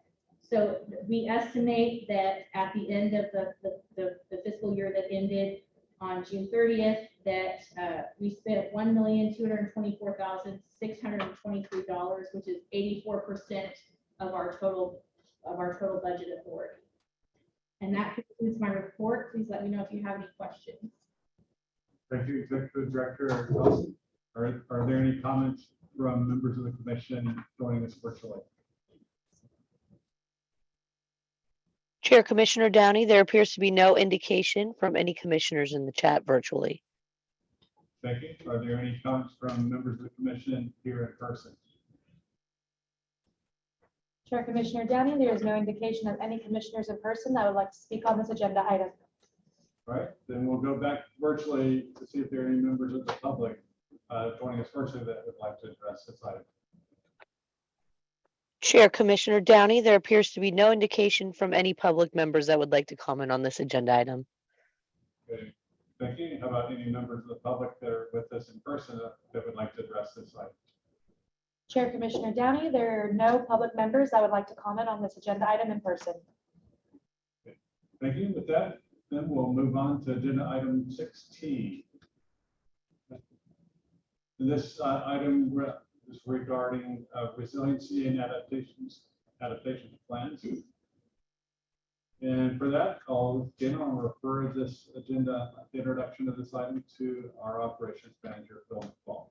Thank you, Chair Commissioner Downey. I'm here to introduce Jan Garrett. Jan Garrett is employed by the Public Health Institute, PHI, in Oakland, California. She currently serves as the program manager of the Pacific ADA Center.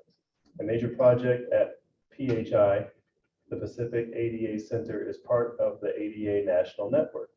The mission of the Pacific ADA Center is to promote the full participation in society of all persons with disabilities by increasing knowledge of the Americans with Disabilities Act, ADA, and related disability civil rights laws. Prior to joining the Pacific ADA Center, Jan held leadership positions in numerous federal government and nonprofit agencies. As part of her work in these positions, she has trained everyone from government agencies to individuals with disabilities and business leaders on the ADA over the past 25 years. A member of the disability community herself, Jan understands the importance of the ADA on a personal level. I'd like to introduce to you Jan Garrett. Thank you so much for inviting me to come today. And I want to know, are you seeing my screen? Are you seeing the presentation? Yes. Because unfortunately, I'm not seeing it. So, and I need to be able to advance the slides. So let me just stop sharing for a moment. Let me try that again.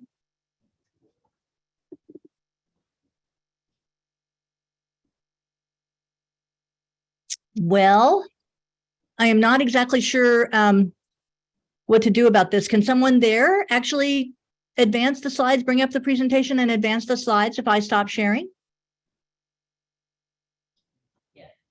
Yes, we should be able to. Presley? Apologies, I don't know why this is not working correctly.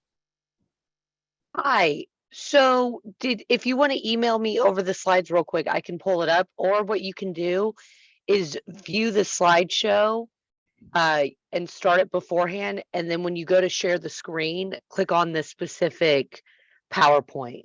Well, I did. I did. And I do have it open and I did click on the specific PowerPoint, but unfortunately, maybe now, let me just see if now I can do it. No problem. If not, we will get it to work. I'm sending you over my email as well. Presley, Yeah, I'm and forwarding you the slides right now. Yeah, I did send it to both April and Abigail. Coming your way, Presley. Awesome. And I will get that up for you. Okay, yeah, I don't know why it is not behaving for me. I'm sorry. So I'm going to stop my share so that you can share. No worries. We will get that all figured out real quick. Normally, I have no problems with this. Technology nowadays. I know.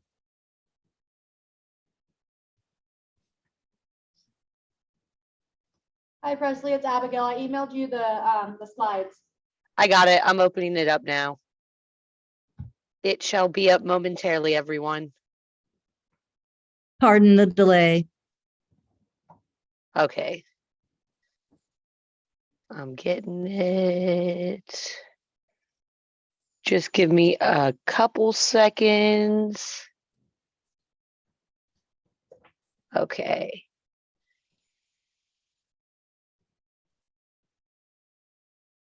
All right. Can everyone see it?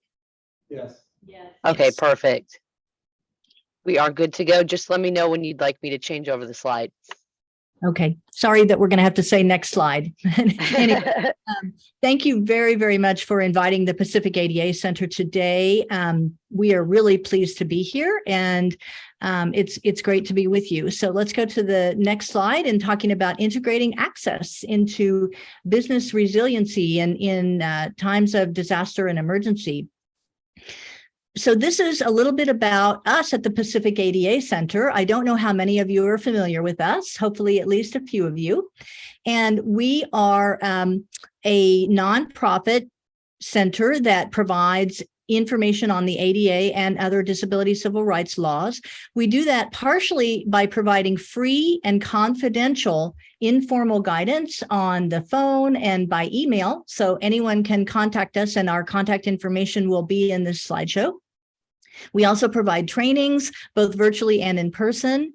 We provide webinars, typically 1 or 2 every month, on emergency preparedness and people with disabilities, and also on healthcare and people with disabilities, as well as sort of general webinars on the ADA. We also have many materials on the ADA and other disability civil rights laws through our website, and materials that we can send to people as links in emails. And we typically do also have conferences every year, at least one conference each year. And sometimes we have that both in Northern and Southern California, and sometimes in other parts of our region. And just so it's clear, our region that Pacific ADA Center serves is Arizona, Nevada, California, Hawaii, and the Pacific Basin territories. So we have a very large region that we serve. And we do cover multiple disability issues and multiple people that have different disabilities. Next slide. And this is how you would contact us at our toll-free hotline, 1-800-949-4232, or using the relay service through 711. You can contact us by email at ADA Tech, that's ADATECH at adapacific.org, and then check our website at www.adapacific.org as well. Next slide. So let's look a little bit at an ADA overview for businesses. And for some of you, this will be repetitive, and I apologize for that. But some of you may want a little bit of a refresher on what happens for businesses with ADA. Next slide. So the ADA is a civil rights law, and we are always quite clear when we present to everyone that that is the case, because it's important to understand that a violation of the ADA is a violation of someone's civil rights that falls under the ADA as a person with a disability. And the origins of the law are in the civil rights and the disability rights movements. And in 2009, the ADA Amendments Act clarified that the definition of disability should be broad in its coverage. So even though the ADA was actually signed into law in 1990, it was amended in 2009 to clarify that the definition of disability should be broad. Next slide. So as I just said, the ADA was signed on July 26, 1990. It does have 5 titles: employment, state and local government, public accommodations under Title III, which is what we'll be talking about today, telecommunications, and miscellaneous. Transportation is also covered under both Title II and Title III of the ADA as well. Next slide. So businesses and nonprofits of any size that are open to the public are considered public accommodations under the ADA, and they must comply under federal law with the ADA Title III.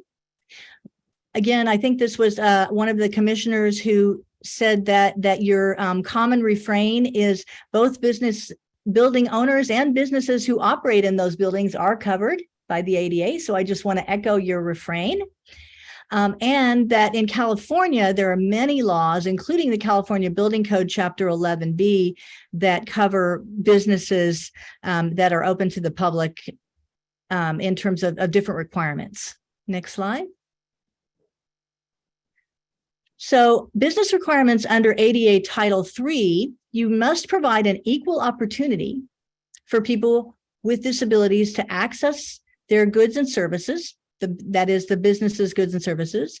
You must remove physical barriers to accessibility when that's readily achievable to do in existing buildings. And of course, you must build new construction accessible from the beginning.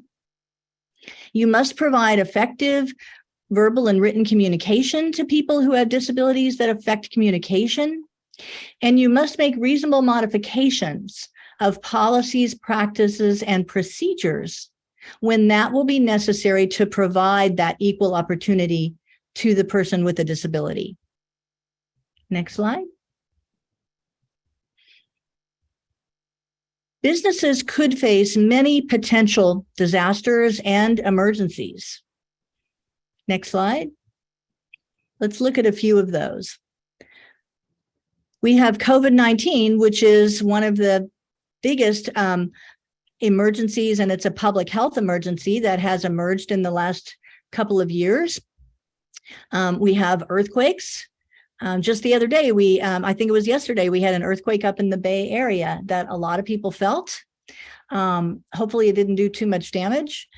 We have fires, wildfires and other fires that affect businesses and very populated areas. We have heavy snowfall from time to time that affects access. We have floods, and we also have power outages from time to time. These are just a few of the disasters and emergencies that can affect everyone, but certainly can affect businesses. And I have on this slide just a few animations of different kinds of, like a fire and a snowfall and a flood and the coronavirus that are on the screen. Next slide. So if you imagine that you have these emergencies or disasters, how can businesses retain their strength or resiliency at the time of these emergencies or disasters? Next slide. So first of all, everyone, and whether you're a strong business, a for-profit business, or a nonprofit, or frankly, even government agencies, you need to make plans, and you need to make strong plans. And so making a strong plan for how to continue your operations during and after a disaster and emergency is really important. So first, you plan, and you plan with everybody that you can possibly get to have input into your plan. Your staff, your customers, everyone else that you can get input from is really, really helpful to make sure that you've covered everything that you need to in your plan. Obviously, it also needs to cover financial issues and other kinds of issues for it to be a complete plan. Then you may face the disaster or emergency. And then after the disaster or emergency, you will be in the recovery phase. And in the recovery phase, you will also have parts of the plan that you should be implementing to make sure that you can continue to operate your businesses as you're in the recovery stage. Next slide. So there are many things that businesses should consider about disasters and emergencies. And when you make these plans, you will want to consider what to do during the disaster or emergency, both for your staff and your customers or your clients, how to continue operations as soon as possible once the immediate danger has passed, and then know how to deliver the goods and services during the recovery period. And all of this has an overlay of accessibility on it for purposes of this commission and for purposes of what the Pacific ADA Center tries to educate people on, is to understand what to do and to know what to do both before the disaster, during it, and in the recovery phase to make sure that your businesses are accessible to people with disabilities. Next slide. So issues that the plan should address are keeping staff and customers safe, actually during the emergency or the disaster. You need to have plans for how you might evacuate your building, whether it's a small shop or a large building. You need to know how to evacuate, and of course, what evacuation areas are accessible and which may not be accessible to people that have a variety of different disabilities. You need to have communication plans. How will you communicate with your customers, with your staff during and after the emergency or disaster? How will you continue your operations financially and structurally? How will you be able to continue operating? And then you're going to need to address what information and assistance you may need from the city and/or county. Ultimately, of course, if something is declared a disaster, there will be money that comes from FEMA. But ultimately, that FEMA, the Federal Emergency Management Agency money, is really requested by the state. So businesses really need to understand how their city and/or their county can assist them. And hopefully they understand that before the disaster happens. They also need to have plans for how to secure funding if they need to rebuild or rebuild inventory or other kinds of things after the disaster or emergency. Next slide. So how can businesses create or maintain accessibility or access at times of disaster or emergency? Next slide. So what does the ADA require in looking at COVID-19, for example, as a public health emergency? Businesses must keep their staff and customers safe during public health emergencies like COVID-19. And to keep everyone safe, a business and including nonprofits can have legitimate safety requirements, like a policy that people need to wear masks indoors. However, you may have to modify that mask policy in one way or another for people who cannot wear masks for a variety of reasons that may be because of their disability. Businesses must also provide effective communication when you're talking about COVID-19. So for example, one way you might do that is if your staff have to wear masks, you might consider having clear masks so that their faces and their mouths can be read by people who are lip reading, at least somewhat, for their communication, if that's the type of effective communication that is appropriate for that conversation. Next slide.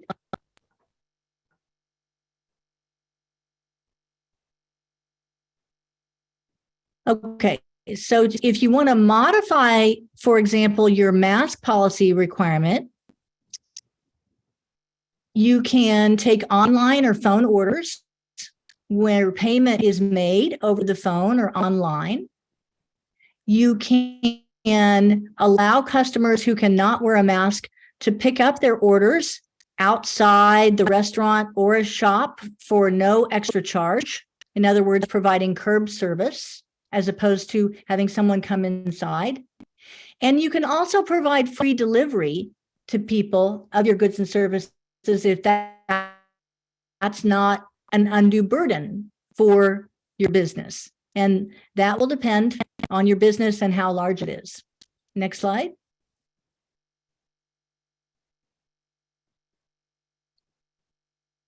So options for effective communication during COVID-19.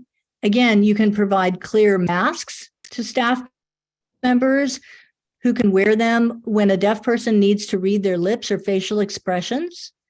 Train your staff on answering relay calls and or to write or type notes if it's appropriate, just to exchange written notes for a simple communication.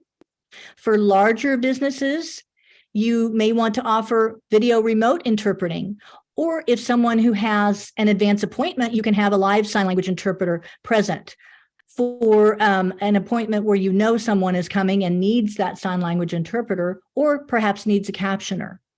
You also need to ensure that your website is fully accessible to screen readers and other needs of your disabled customers, including captioning and audio description of any videos that you may have on your website. And a lot of business now is being done on the web, and this is really critical that websites be as accessible as possible. Next slide. So if we move from COVID-19 to an earthquake or flood, you will want to make sure that items that could fall on customers are secured as much as possible, that anything that's on a high shelf is hopefully not going to be really heavy and harm someone. You want to have an accessible way to evacuate from the business, in addition to the accessible entrance in case that accessible entrance is blocked. You will want to assist any customers who may need assistance in evacuation, and you should ask the person if they need assistance, if it's not obvious to you. Provide written communication with deaf customers about evacuation if it is not clear what they should do to evacuate. And if rebuilding is necessary, you need to comply with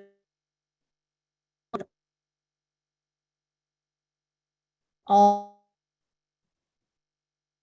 Jan, just so you know, you're breaking up. You may have to turn your camera off. It might be a bandwidth issue. We're not able to hear you. She's frozen. Oh, she's frozen. We'll see if she can come back. Give it a minute.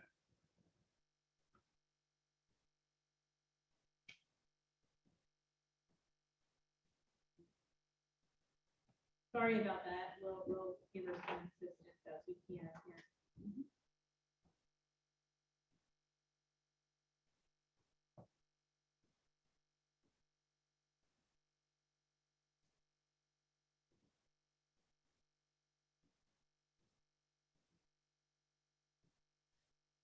As soon as she goes to enter back in, I'll make sure that she gets in right away.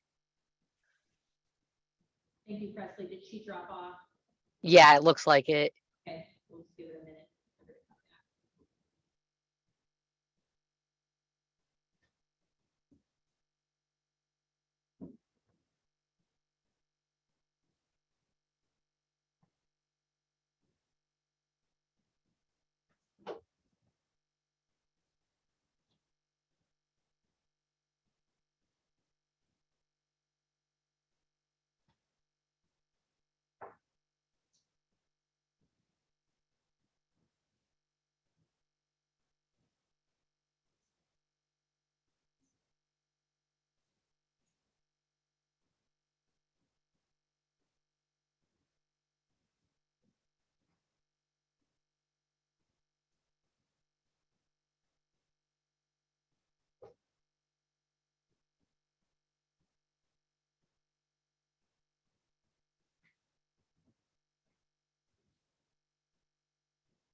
Her line's busy.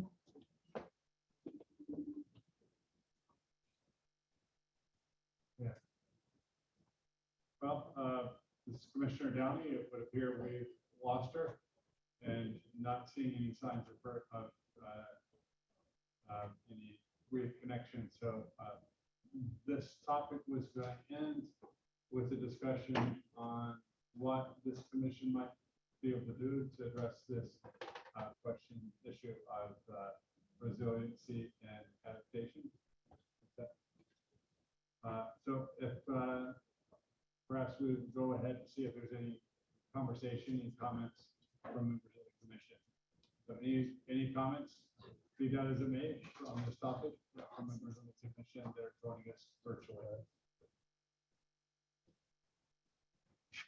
Commissioner Downey, there looks like there is no indication of any commissioners virtually. This is Commissioner Downey again. Any members of the commission here in person that would like to address this issue? Mr. Paravani, I think one of the things that this may do is provide us an opportunity to partner with people who are involved in emergency planning and first response and develop some training material, hopefully that can be available via our website. And pulling in the information that's already been developed by the Department of Justice and look at updating it a little bit because it's been a while since they've touched it. But talk to, as an audience, not only business owners and operators, but first responders. I worked with a local fire department about a year ago, and they were saying after we were done, thank you, we didn't want to bring any more victims to the site of the emergency. And so we talked a little bit about how to deal with folks with disabilities in a way that that is respectful and effective. And some of the stuff that we talked about hadn't even been considered by first responders. I think that there's a way to put some of that on the website. Maybe that would be something E&O would like to pick up.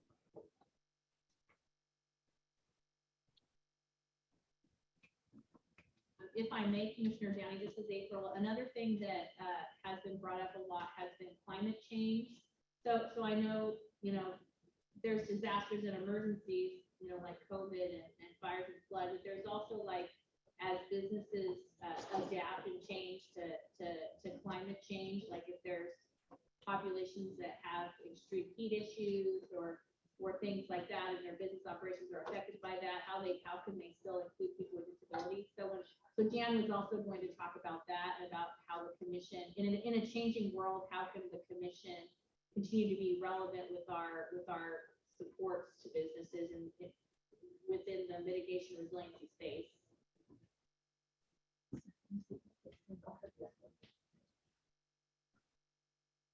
Thank you. Are there any other comments from members of the commission?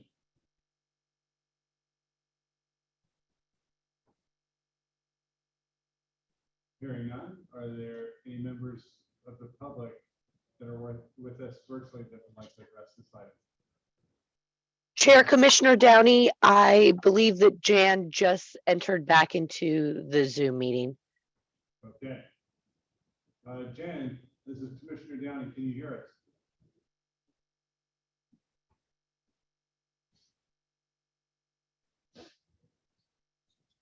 You might be on mute, Jan.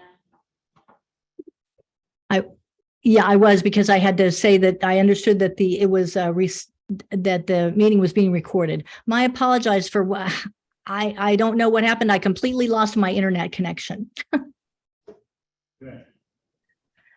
So I don't know if you want me to continue, or if in the spirit of time, we need to jump to the discussion about what the commission might want to do, or do you want me to continue my presentation? If you don't mind, if there are particularly salient, important parts that you'd like to address and bring to our attention, please do so at this time. Okay, well, let's keep going to the next slide. So obviously you want to have, like I have said before, clear evacuation plans, clear fire alarms in the event of a fire. You want to assist customers who may need it. Next slide. During heavy snow, you're going to want to clear away snow from parking spaces and entrances, and make sure that your area outside your business is not icy so that customers don't slip. And also using doormats that are not too thick and might be slightly recessed into the floor so it doesn't move. Next slide. And then during a power outage, having emergency backup. Same thing for all of us, including for businesses.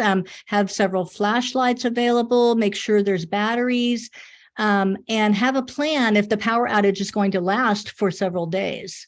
Next slide.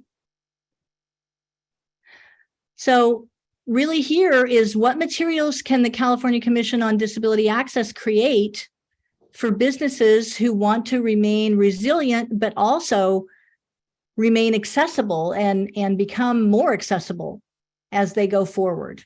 And I think that's really where you come in to decide what you might want to do about toolkits or other materials. Well, thank you, Jen. We had opened it prematurely for conversation. Good.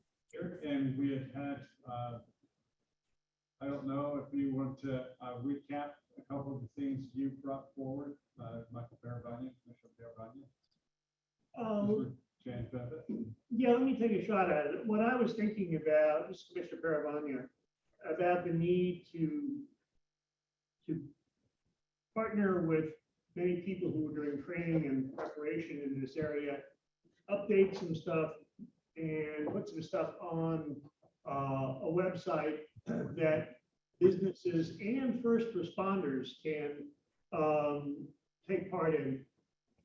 I think the training is important for both entities, the first responding community and the business community.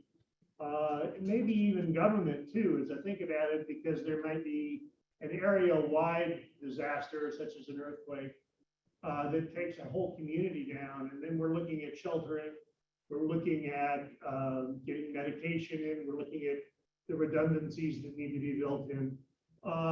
But for the business, I think having a plan and having the redundancies and having staff trained and having a resource that can do that is valuable. And I think a lot of communities have CERT teams.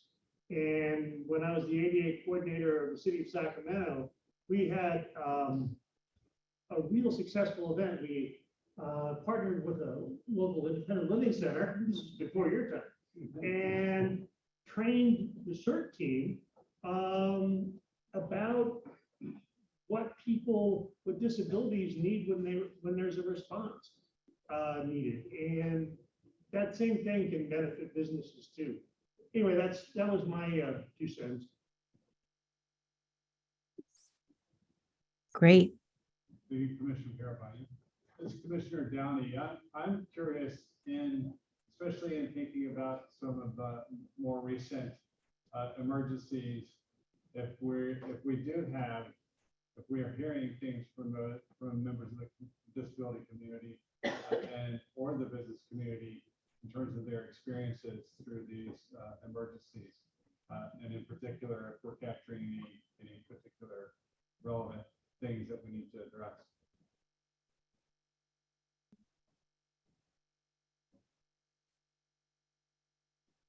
Is that question directed to me or to anyone on the commission, or? Sorry, it's kind of somewhat of a perhaps a rhetorical question, but just kind of curious. It's an issue of how to capture some of what must be some relevant recent experiences, given all the disasters, all the rolling blackouts, the power. Here are all sorts of anecdotal stories of challenges for people with disabilities or with health needs that are in losing power, losing really critical services in their homes, but also their ability to reach out. So I'm curious if we're capturing anything, either Jan, if you're capturing things at Pacific ADA Center, if we're capturing anything locally through our website, any comments, or if that's, part of it is also wondering how on earth to have a town hall, a listening session at a time in a community that is distressed, and how and when we show up for that. So wide open rhetorical question perhaps, but I'll leave it at that.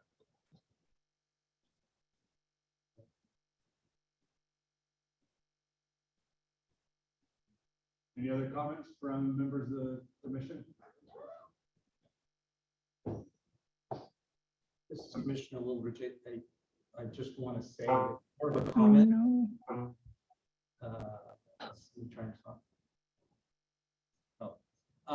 That we spend a lot of time with our checklists and our toolkits and whatnot, getting the disabled community into our businesses. It makes a whole lot of sense for us to think about just the reverse. And in the case of emergency, I know we don't like to think about emergencies and disasters. It's not a happy thought for all of us, but it sure does make a whole lot of sense for us to potentially put together some educational pieces and helping our businesses. If I'm a business owner and I want to get the disabled community into my establishment, I think I have kind of somewhat of a responsibility to make sure in the case something goes wrong that all of my patrons can get out safely. So anyway, I'm kind of echoing some of these other comments, but it makes a lot of sense to spend a little bit of time and effort on preparedness. This is Mr. Barabagi. I think if we wait, expect the business owners to figure it out during the event, we're making large mistakes. Too late. Yeah. So, I mean, issues like do we dump the building and evacuate it, or do we shelter in place? And people need to be thinking about what factors go into that kind of decision and whatnot. Just to mention one out of a lot.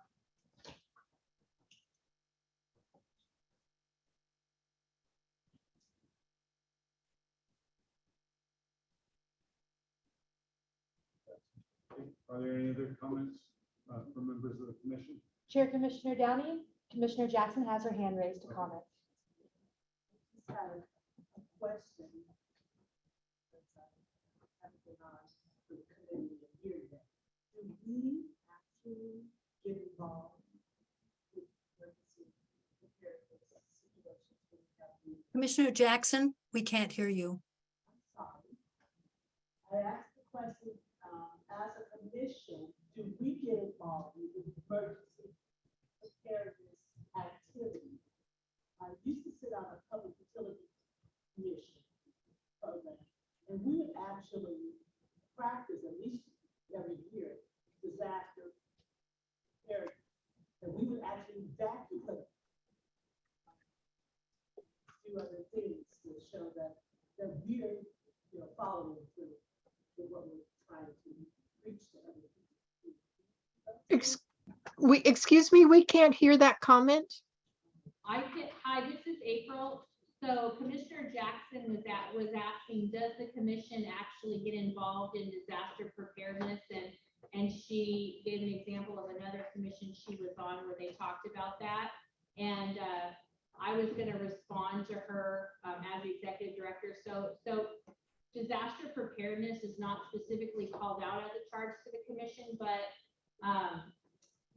business access and giving tools to businesses to make sure that you're fully accessible to people with disabilities and avoiding access violations is. And given the fact that we are in a world where disasters are becoming more commonplace, where things like COVID or things like climate change are happening more often, people brought to my attention that they wanted to talk about preparedness within the context of business access. And so that's why we invited Jan and wanted to have this conversation to see if there were any gaps in what the commission could be doing while we're developing our toolkits and our plans and our outreach to make sure that preparedness or changing world events were taken into account when access was being thought of or not thought of. I hope that answers your question, Commissioner Jackson.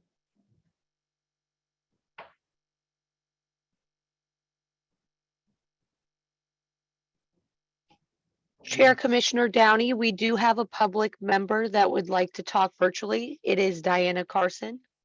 Thank you. You're recognized, Diana Carson.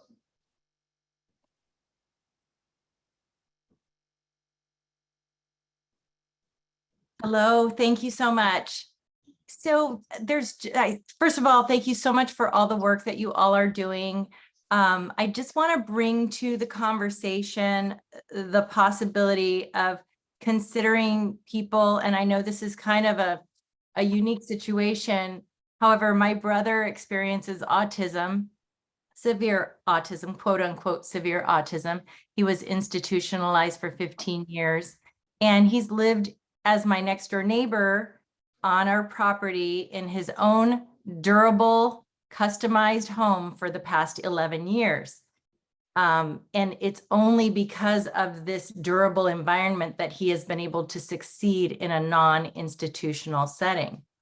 And so when we've had wildfires in our community twice in 2020, we had to evacuate, and we had no place to take him that was durable. And so I just like to open up the possibility of keeping durable accommodations as something that some people will also need in a time of disaster relief, as we're preparing businesses, as we're preparing different entities, agencies within the community. Yeah, and just have it be something that we are considering in the spirit of inclusivity. So thank you. Thank you. Are there any other members of the public that would like to address that issue virtually? Chair Commissioner Downey, there appears to be no indication of public members for this agenda item. Right. Are there any members of the public here with us in person that would like to address this topic? Chair Commissioner Downey, there are no public members in person that would like to comment on this agenda item. Thank you.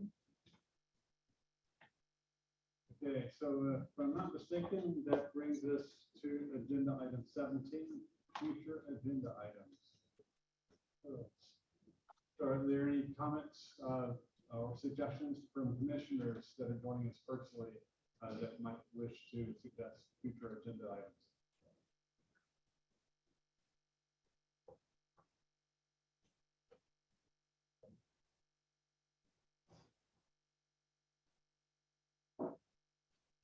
Assuming none, I'll move on to see if there are any members of the commission that are here in person that would like to suggest future agenda items.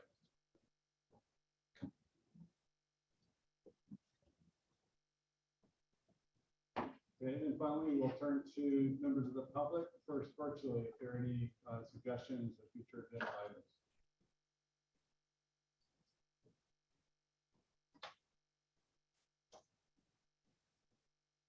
Chair Commissioner Downey, there appears to be no indication virtually for any public members. Thank you. Any members of the public here in person that would like to discuss future agenda items? Chair Commissioner Downey, there appears to be no. What Abby says. There appears to be no members of the public here. Okay. With that, that brings us to agenda item number 18, and which would be motion to adjourn. So moved. We got a motion from Commissioner Paravania, and then a second by Commissioner Jackson. Any debate on that topic? Okay, hearing none. Once again, we go for a roll call vote. Is that the case? Yeah. Yes. Manager Bill McFall. Yes.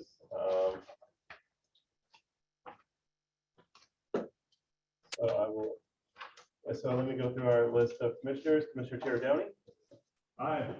Vice Chair Commissioner Wheelie. Aye. Immediate Past Chair Commissioner Lemus. Yeah.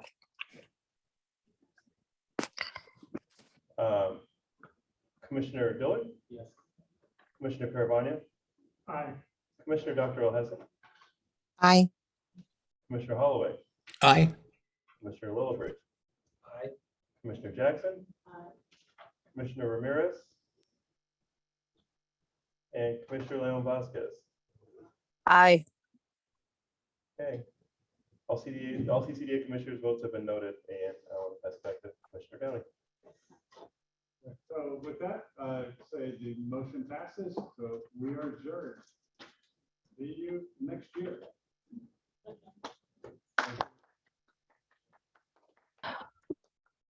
Before everyone leaves, can we get a picture of the group?